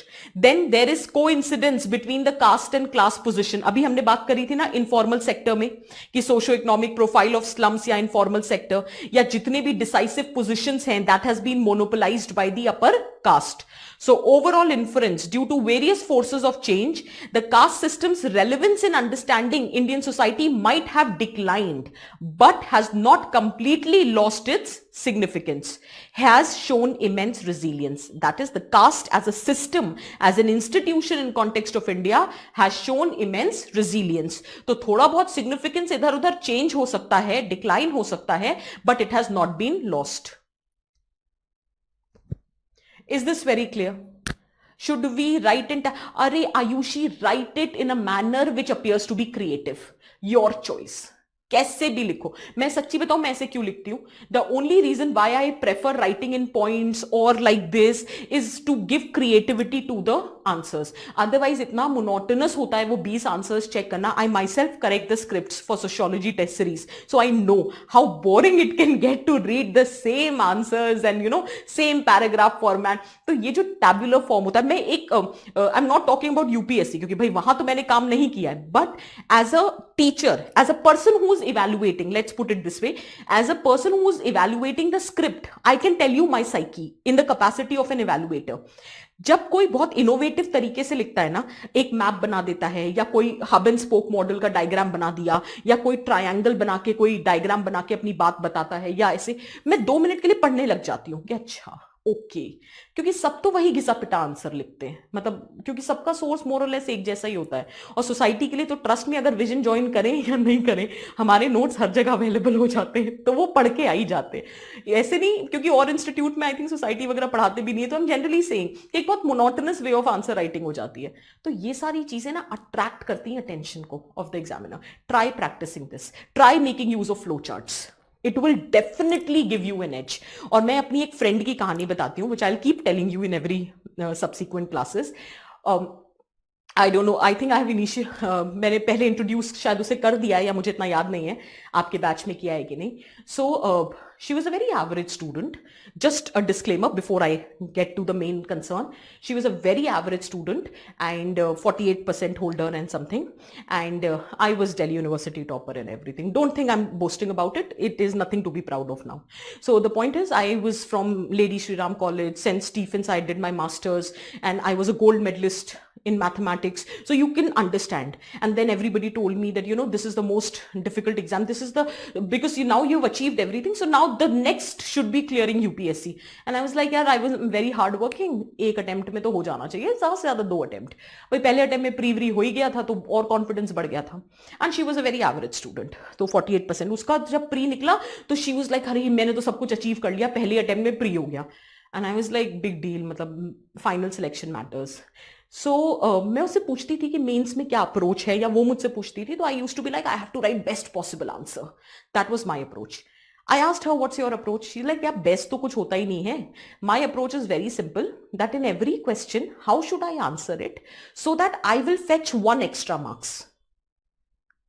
I was like, ये कैसी approach है भाई, 1 extra marks का क्या क्राइटेरिया है? So she was of the belief that every answer should be written in a manner, whatever is your level of answer writing, you should put a slight extra effort just to fetch that 1 extra marks. My target used to be like best answer. वाकई best की कोई definition नहीं है. I wanted to be in top 10 ranks. She just wanted to be in the list. I'm coming to the conclusion or the climax of the story. She cleared the exam in the very first attempt. I could not clear. So what I'm trying to tell you is that my background didn't work for me. My attitude actually led to my downfall.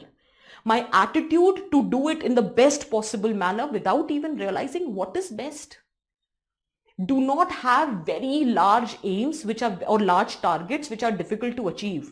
Start from small steps and ultimately you will achieve success. इतना कोई challenging exam है नहीं जितना हुआ हमने बना दिया है. और ये मुझे नहीं क्लियर करने के बाद समझ आया कि एक्चुअली अगर मैं इसको एक नॉर्मल एग्जाम की तरह लेती, थोड़ा स्ट्रैटेजाइज बेटर करती, प्रीवियस ईयर क्वेश्चंस देखती, तो शायद अब तक हो जाता. Did you get my point what I am trying to say? But ठीक है, whatever. So destiny had other plans, but the point which I'm trying to make here is just put in slight extra effort just to have an intention. Whatever is usually you score 4, 5 out of 10, whatever, 3, whatever you score, just make sure that you will put that little extra effort to score that 1 extra mark. Is that clear? And trust me, after she got selected, there were a lot of learning lessons of my life, which actually paved my future journey. Because this I'm talking about 2012. So after that, it's been now 8 years, 9 years. So now I have actually learned that, these small changes in your attitude and you can sail through the most difficult exam, so-called difficult exam. Is that very clear? Is it making sense? ठीक है. मैंने इतने स्यापे करे ना अपनी life में कि मेरे पास ऑनेस्टी के अलावा अब कुछ है नहीं, क्योंकि अब मुझे इतनी हंसी आती है सोच कर कि क्या एटीट्यूड हुआ करता था. मतलब एक वो एरोगेंस था, भाई स्टिफेनियन है, एलएसआर से पढ़े हुए हैं, we don't talk to normal people. But when normal people cleared this exam, that was the first reality check that I got. Ki Smriti, come back. You have to act like a normal human being. So yeah, life teaches you the difficult lessons. But anyhow, तो clear है, answer clear है कि नहीं? ठीक है ना, चलो आगे बढ़ते हैं, नया टॉपिक उठाते हैं.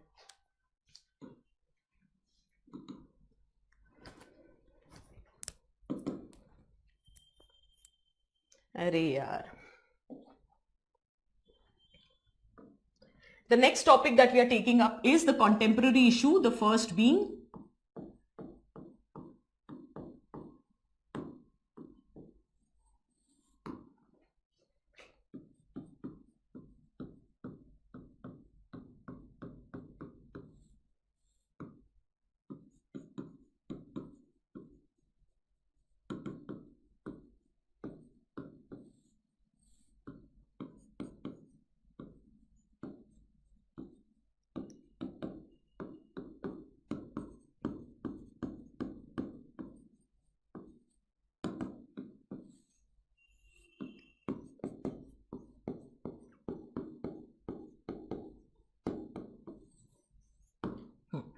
चलो स्टार्ट करते हैं.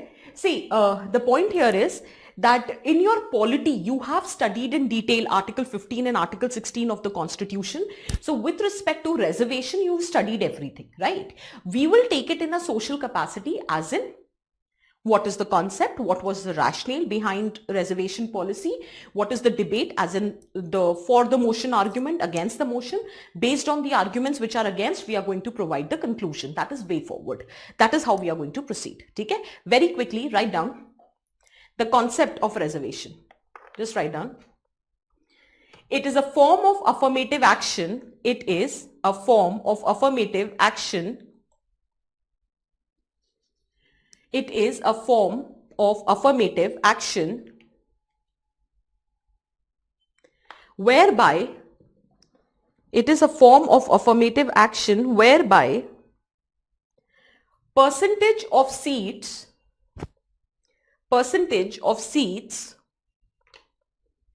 are reserved for people. It is a form of affirmative action whereby percentage of seats are reserved for people belonging to socially and educationally backward community, and SC/ST. Socially and educationally backward community and SC/ST.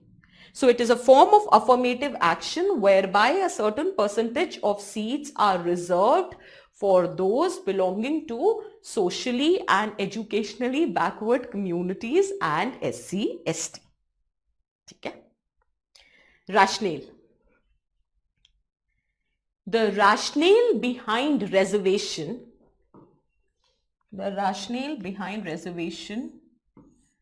is to provide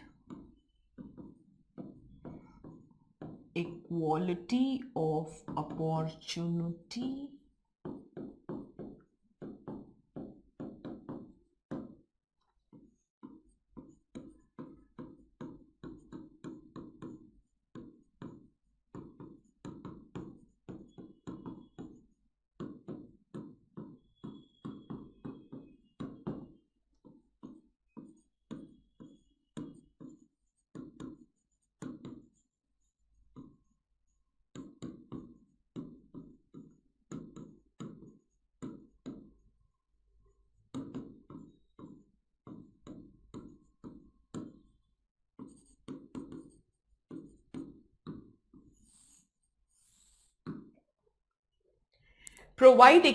of opportunity to correct the historical injustice and to give effect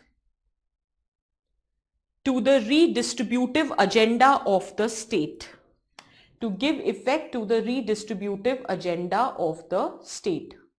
अरे क्या हुआ, video saw हो गया क्या? Buffering. ओ अच्छा,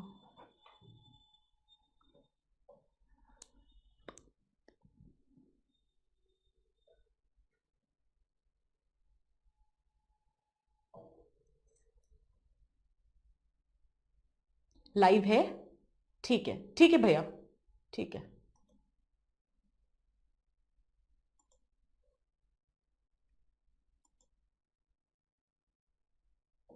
ठीक है.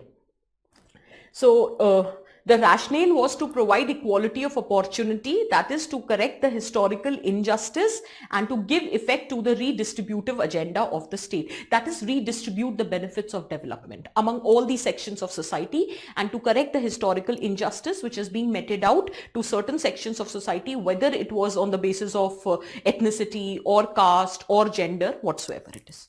Is that very clear for everyone? ठीक है. Now, debate with respect to reservation. Two set of arguments for the motion, against the motion. You have 5 minutes. Give me the arguments. I'm not investing a lot of time here because I know that you've studied in polity in detail. So just give me some points for the motion, against the motion. 2 minute सोच के अच्छे points बताना. ठीक है? Take your time. We are not in a hurry. Take your time, but give me good points.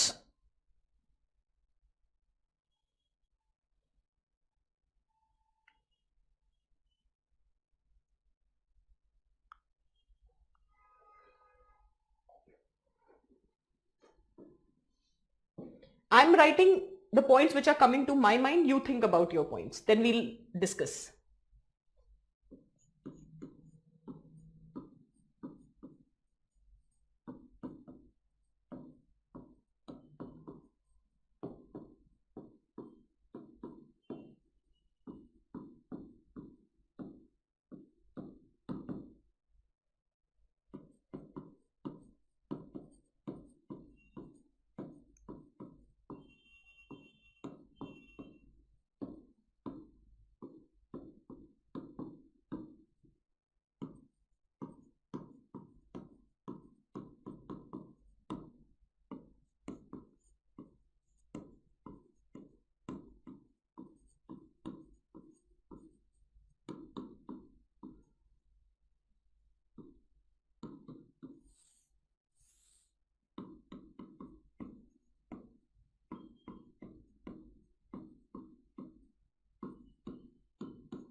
Goes against the principle of merit. अच्छा, against का argument है ये.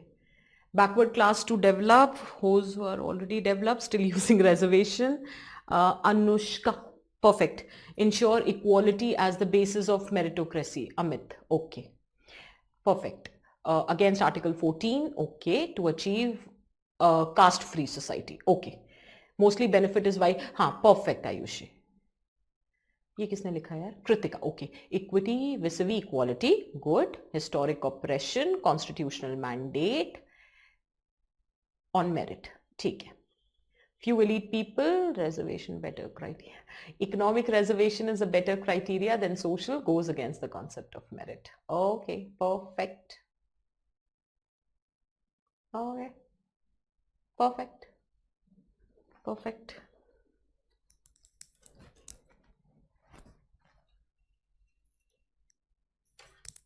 Perfect. I cannot see the name. Hersis. Hersis. Am I pronouncing it correctly? Yes, perfect. Very good, in fact. Okay, Mitali. To give justice to the rationale, improve the values is social inclusion. Perfect. And it is perfect. Yeah. ठीक है. More or less, you guys are writing perfect points. ठीक है. So with respect to for upliftment of the weaker section to reduce the gap between haves and have-nots, to ensure social inclusion, thereby creating probability for empowerment. Meritocracy without equality of opportunity is meaningless. In democracy, it is a political necessity to give representation to all the sections, to prevent social strife, to promote national cohesion. And you can also link it with demographic dividend, that if you are not providing these opportunities to the people belonging to the marginalized section, so in the absence of opportunity for growth, for mobility, they might resort to nefarious activities. So again, it would threatening the opportunity created by demographic dividend. So that point can also be added here. Current से ही link करना है तो इसे demographic dividend से link कर दो.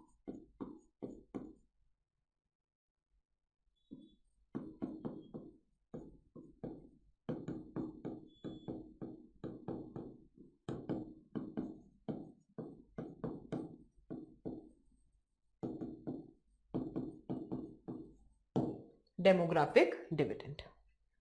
Is this very clear? ठीक है.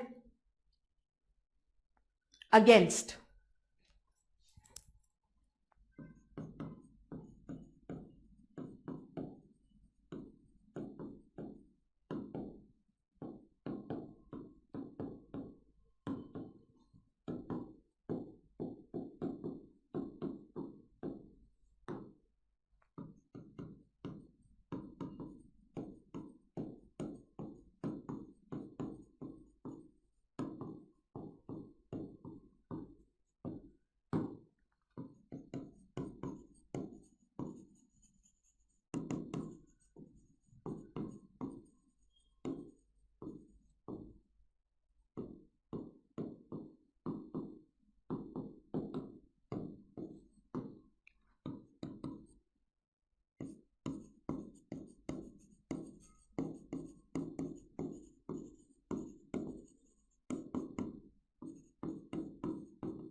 you can further add points to it.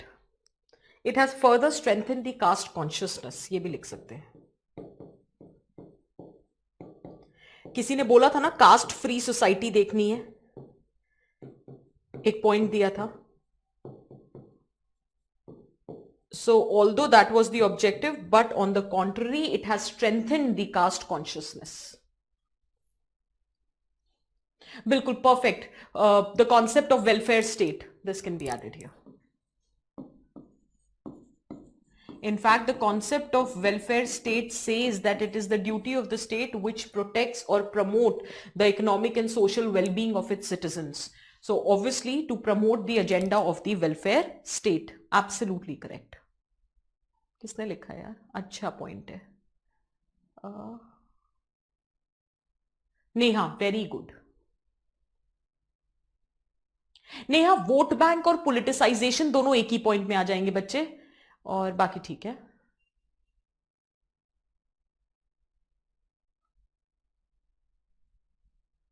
Perfect लक्ष्य. आई थिंक यही हर्सिस, हाँ, आई थिंक यही नाम था. तो yes, absolutely correct, brilliant.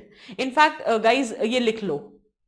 So supreme court in the recent NEET case, merit is not one's own making, it is the family environment and educational background which helps a candidate to achieve the merit in a competitive exam. So obviously the social, this is what he also wrote, that the social background also should be the criteria, right? Perfect, very good. शांत, everyone is writing perfect answers. बस कुछ अगर points रह गए हो तो यहां पे लिख लो, otherwise you guys have written perfectly fine.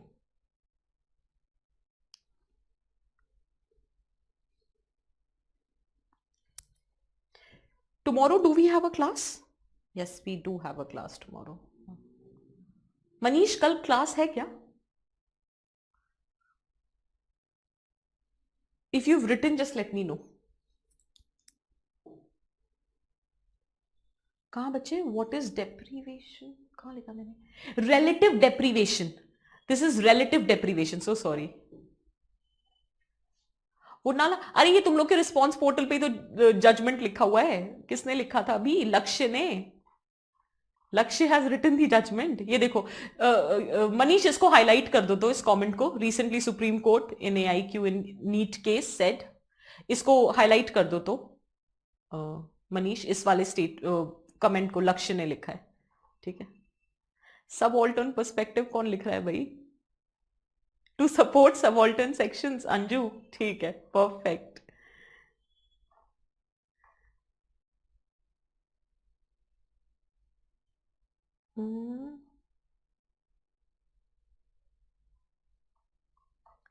सना, बच्चे कल हमने पढ़ा है ना what is class within caste. आप लोग पॉइंट लिख रहे हो ना, elite section has reap the benefits, elite sections have cornered the benefits,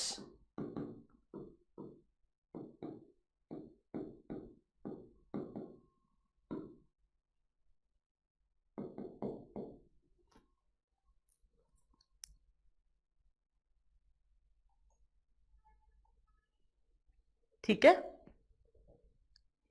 elite section has cornered the benefits,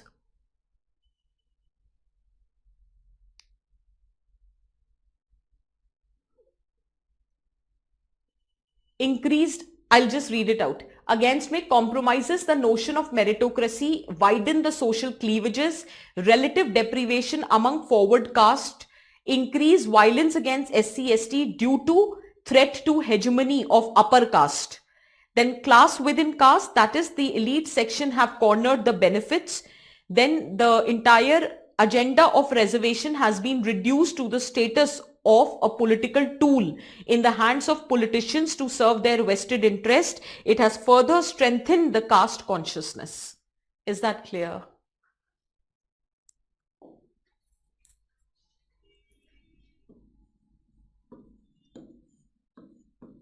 क्या करें हम? What needs to be done?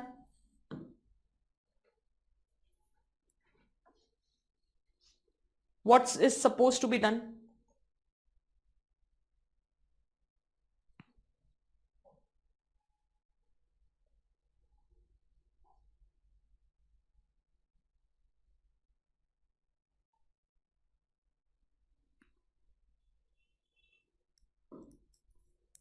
Last one, to prevent social strife and to promote cohesion, national cohesion. What is written after hegemony? अच्छा भैया, short form नहीं लिखूंगी अब मैं. Hegemony of upper caste. Hegemony of upper caste. Bring remedies in place of reservation, socio-economic caste census. I think that is what Lakshya you're writing. Financial aid to the underprivileged. और कुछ? Think more. Exclude creamy layer. Socio-economic backward class census हो सकता है. Evaluate the actual impact of reservation. ठीक है, make sense. क्या करें फिर?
Wait, let me first discuss these points, then we'll further talk about it. The first point I have written, see, more or less you are also writing the similar points, but मैंने बस थोड़ा सा वो कर दिया है, broaden कर दिया ambit.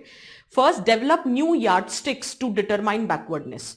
Every time it should not be the caste or the tribe to identify the backwardness. There should be development of new yardsticks, because backwardness can have new parameters to it, and it clearly says reservation would be provided to those who are socially and educationally backward. There is no other section of the society who is more socially and educationally backward as compared to transgender. Based on that, National Legal Service Authority judgment came which asked for OBC status for transgenders. ठीक है. Similarly, there can be or there should be de-reservation. With respect to reservation, we only have a policy of inclusion, which is unnecessarily broadening the ambit of those who are getting access to reservation benefits. There should be also the criteria for de-reservation, right, based on social mapping, as in after studying the socio-economic profile. यही किसी ने लिखा है ना, स्निग्धा ने evaluate the impact of reservation on economic social background. ठीक है. So basically what you can do is that you can study the socio-economic profile of various sections. Those who have significantly reaped the benefits and have been able to uplift their status in the society, they can be de-reserved, right? But while writing such arguments, did you notice one thing, that I have not given these arguments as my own arguments. I am trying to substantiate the arguments based on Supreme Court judgments. अपने ऊपर blame मत लेना कि ये तुम्हारा point है. अब मैंने बोल दिया creamy layer in SC/ST लाओ. What if the person who's correcting the script belongs to SC/ST community? वो कहेगा अच्छा तुम कोई ज्यादा पढ़ी है creamy layer लाने की. या मैं ये बोल दूं कि जिस caste ने for 3 generations have reaped the benefits, they should be de-reserved. What if the person who's correcting his or her 3rd generation is writing the exam? Fair. So the point which I'm trying to say is that in this context, try to give or substantiate your argument in the capacity of Supreme Court judgment. सारा blame Supreme Court पे डाल दो कि भैया M Nagaraj versus Union of India case था 2016 का, जिसमें 2006 का, जिसमें उन्होंने बोला था कि the creamy layer should be incorporated, which was reiterated in Jarnail Singh case in 2017-18, which talked about again creamy layer incorporation within SC/ST. तो हम तो कह ही नहीं रहे ये, सुप्रीम कोर्ट ने कहा है. Third point is overhauling of the education system. I think yesterday somebody wrote that higher education में the reservation was there, but those seats were not filled. That is what the challenge is. That is what we are talking about. That at what stage of education system you provide reservation. You are providing reservation at the stage of higher education. But the major dropout which happens in our education system is at the level of secondary education. Because at least with respect to primary education, I'm not talking about quality, but at least it is free, it is compulsory. You have Child Labor Prohibition Act in place. But with respect to secondary education, neither it is free nor it is compulsory. And also the employment of child is allowed in the age bracket of 14 to 18, provided it is not a prohibited occupation, which is just 3 in number. hazardous process है, inflammable substance है, mine है, बस केवल इन 3 industries में आपका employment prohibited है, otherwise you are allowed to work. So if you look at it, so majority of the drop out happens in the secondary education stage. So from the marginalized community, there are very few who rise up to the level of higher education so as to seek the benefits of reservation. So the overhauling of the education system is required.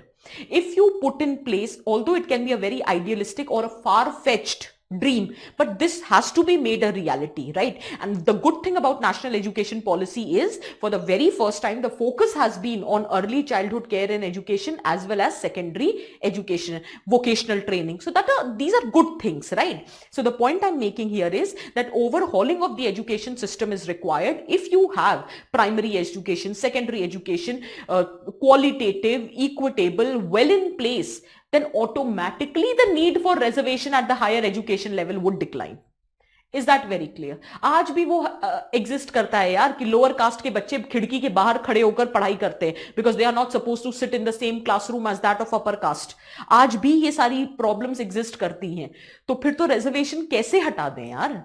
The social status तो अभी भी improve नहीं हुआ है. ज्यादा से ज्यादा अगर उनको अपॉर्चुनिटी मिल भी गई है, so the opportunity is only with respect to accessing that college, accessing that job. But in the college also, in the job also, in the society also, they are continuously being subjected to discrimination. तो कहां empowerment हुआ? हुआ, कुछ हुआ, मतलब ऐसा नहीं है कि नहीं हुआ, but yeah.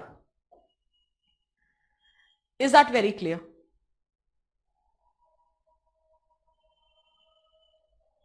Is this very clear? ठीक है? So the education system needs to be overhauled. Next.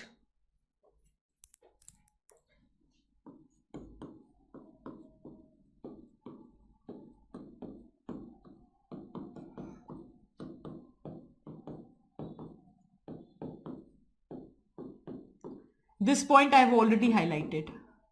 Make agriculture lucrative. Make it more remunerative. Create the potential of agriculture to improve your status in the society. That should be the potential which has to be created, and it will actually serve two purposes. One purpose, obviously the pressure on reservation would decline because you will get income stability and opportunity from other field. ठीक है? So the pressure on government jobs will decline, first thing. And second thing is the problem of hunger, malnutrition, it can also be addressed by proactively and very strategically investing and intervention in agriculture scenario.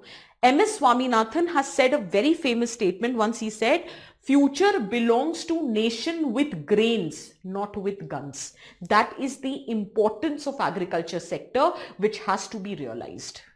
M.S. Swaminathan says,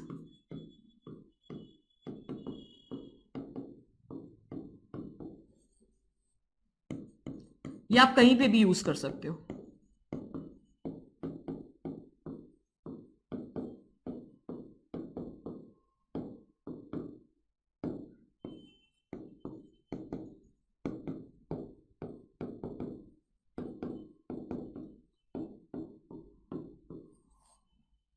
Promote your agriculture.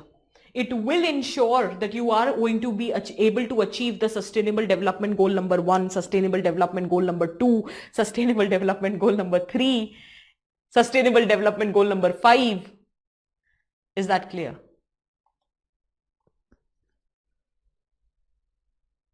So make agriculture more remunerative, make it lucrative so that the dependence on the government jobs decline. Absolutely. Yes, Vaibhav. Absolutely. In fact, urban poverty problem would be addressed. वो जो rapid skewed unplanned migration हो रहा है, urbanization हो रहा है, that would be addressed. Absolutely correct, बच्चे.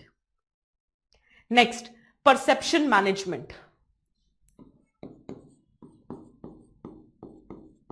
I think मैं होती हूँ, मेरे हिसाब से this is the most important thing. Perception management. What I mean when I say perception management, the youth is made to believe that if you get reservation, all your labor market problem would be resolved. We fail to realize reservation is a means, one of the means. It is not the end. Just by getting reservation, will your problem of labor market resolved?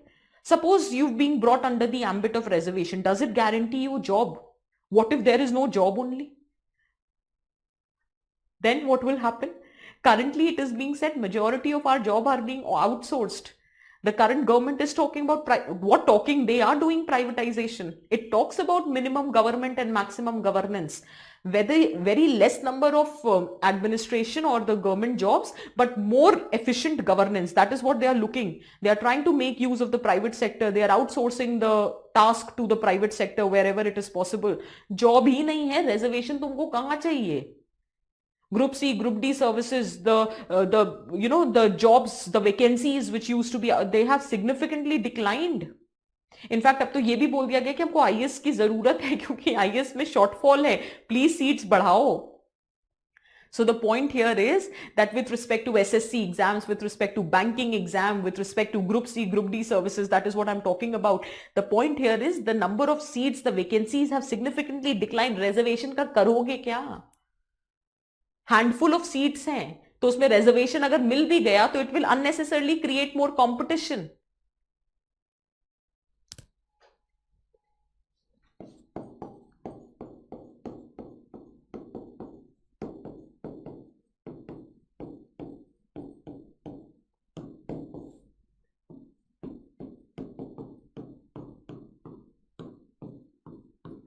This perception management is the need of the hour. Promote the culture of self-employment.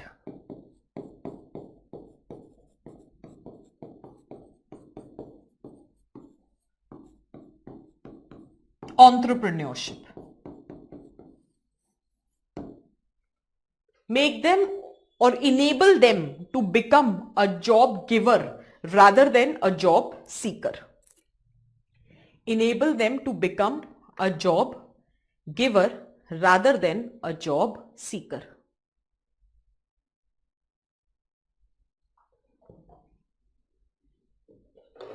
Again, a disclaimer, you can add more points, your choice. Let me see, मैंने एक दो question देखे थे, सोचा था class में दूंगी.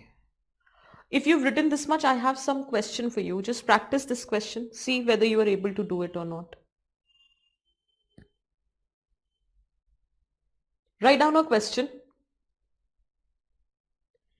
Caste in India. Write down a question. Caste in India has maintained its political significance. Caste in India has maintained its political significance. Caste in India has maintained its political significance despite dilution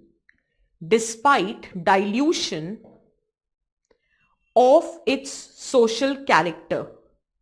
Despite dilution of its social character. Despite dilution of its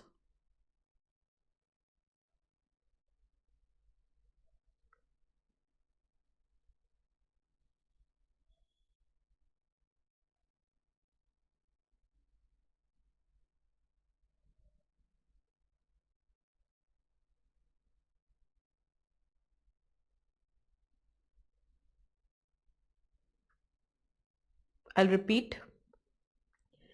Caste in India has maintained its political significance despite dilution of its social character. Discuss with relevant examples. You have 2 minutes. Tell me, will you be able to answer this question?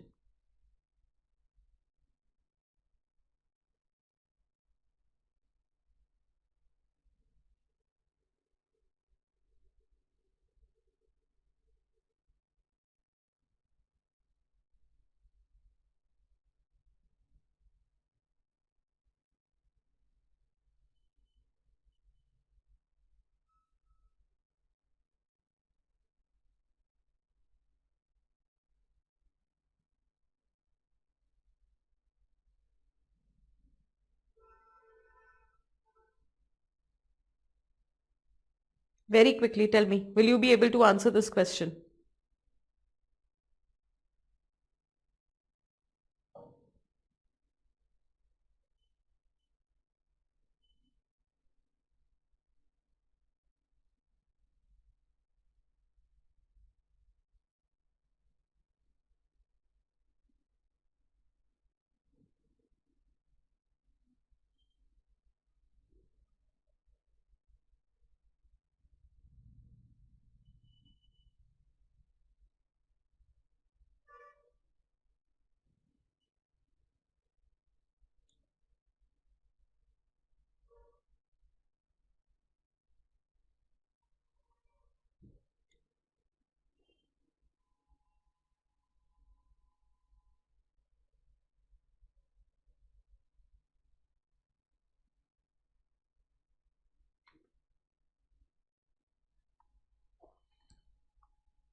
अरे बताओ भाई, लिख लोगे तो आगे बढ़े। एक question और लिखो।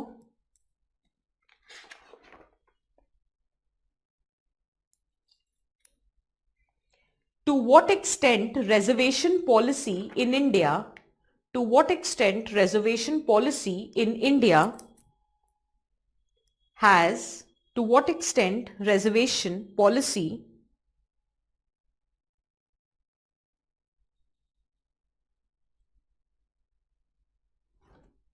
in India has led to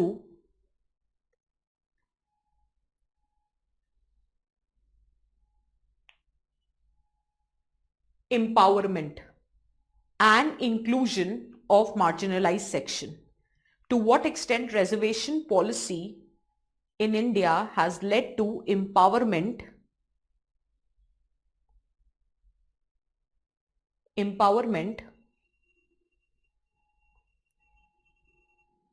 in context of India. ठीक है, empowerment or inclusion of marginalized section. That's another question. ठीक है. The next question that we have to discuss, the next topic is dominant caste. Should we start or should we take it tomorrow? Dominant caste.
हाँ हाँ लक्ष्य।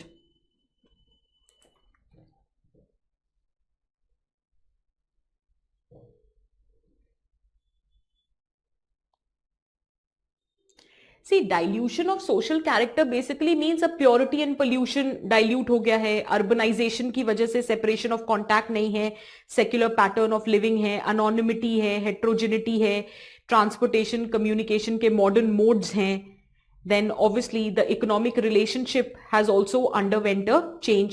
So social aspect mein you can talk about that how caste no longer is determining your pattern of living, it is not determining your access to resources, it is not determining your occupational division of labor. And then you can obviously talk about irrespective of the caste because of the intervention by the state such as reservation. So yeah, secular hierarchy, that irrespective of your status in the traditional caste hierarchy, you are able to access socio-political economic resources. Absolutely correct.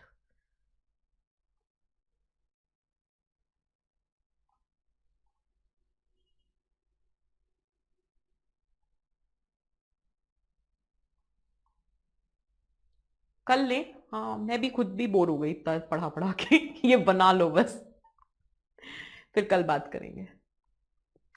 Dominant caste मैं बता देती हूं मैंने क्या लिखा है। Dominant caste, background contemporary reality, background agriculture community थी, position got consolidated due to land reforms, green revolution, they have been socially, economically, politically dominant, ठीक है। देन contemporary reality की अगर बात की जाए, so agriculture was in distress, lack of employment opportunity, obsession with city life due to globalization, skewed sex ratio.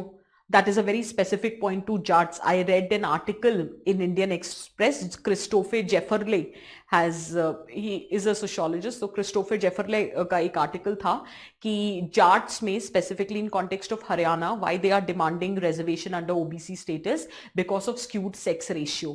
The women in the marriageable age is less in compared to the male. So the families of the bride, and agriculture is already in distress, so the family of the girls are looking for the groom who have a stable job, they should have government jobs, so they have better bargaining power.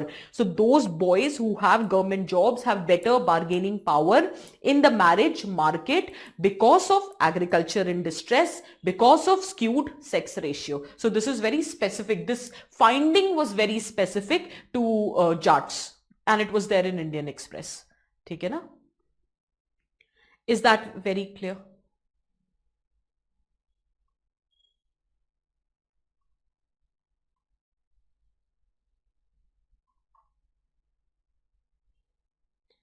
Then कहाँ हैं हम?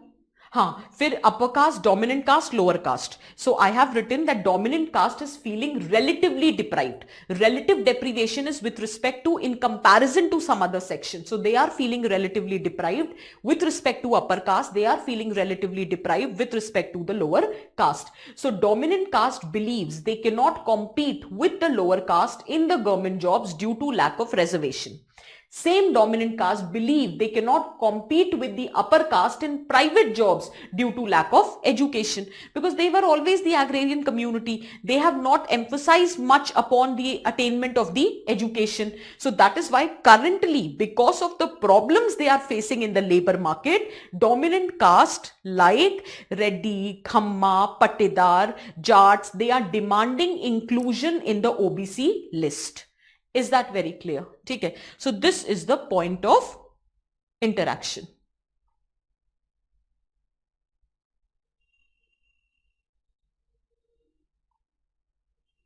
किसके questions है ये? Nausheen, give me 10 minutes, 5 minutes, Nausheen. I'll get back to your questions. ठीक है? वैभव, societalization is a theory बच्चे. ये तो पूरी theory है. मतलब why are we discussing this here? So it's a very specific theory. ठीक है ना?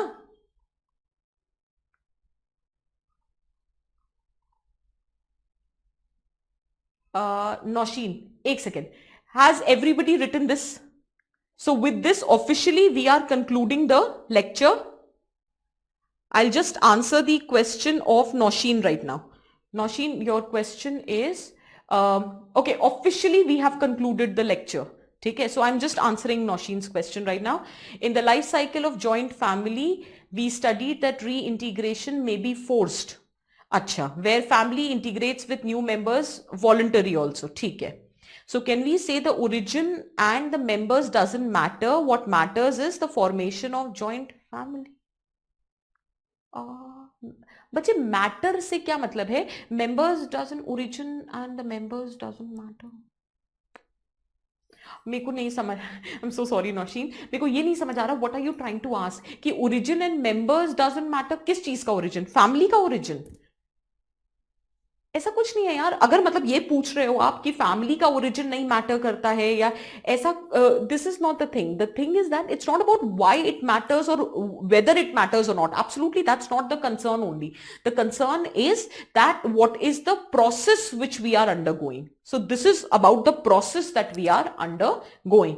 That on one hand, some families are getting disintegrated. On the other hand, some families are getting reintegrated. Reintegrated, there can be different means or different reasons for reintegration.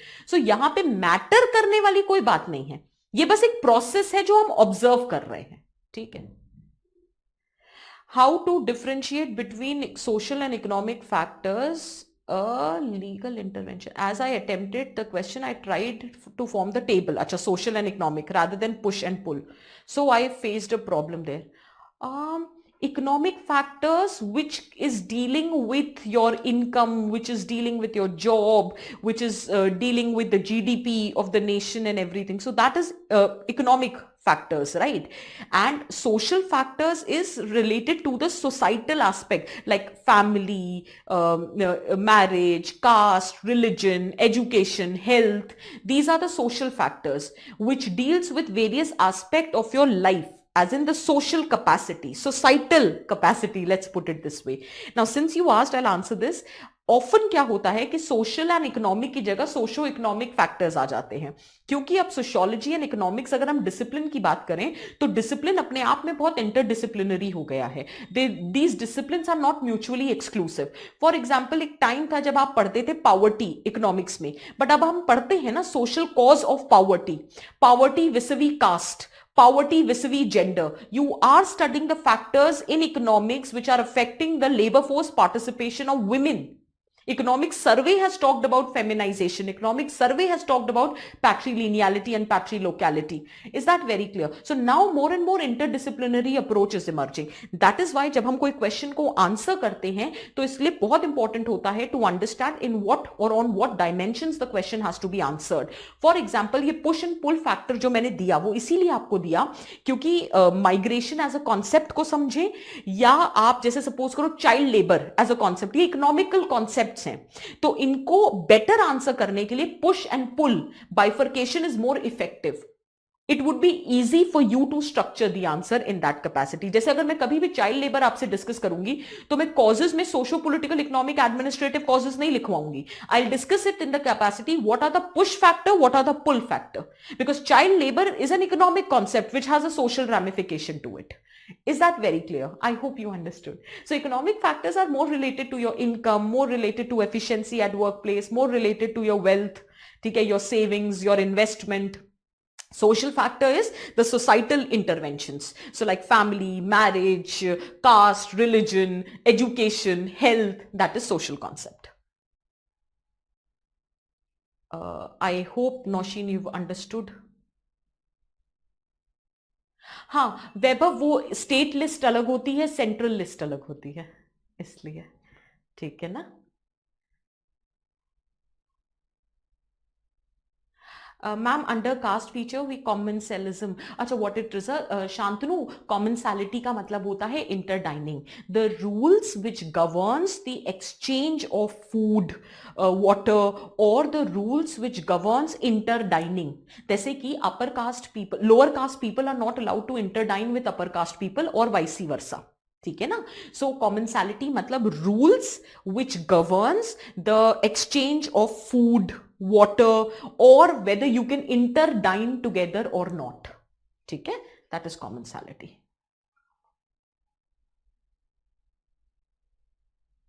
हाँ स्निग्धा, कौन से 2 questions यार? अच्छा, जो मैंने आज दिए? हाँ हाँ, आई डिस्कस इट टुमारो। ठीक है, आप लोग लिख के आना, फिर हम डिस्कस कर लेंगे। ठीक है, चलो, on this note I conclude the lecture. ठीक है, take care people, good night, bye.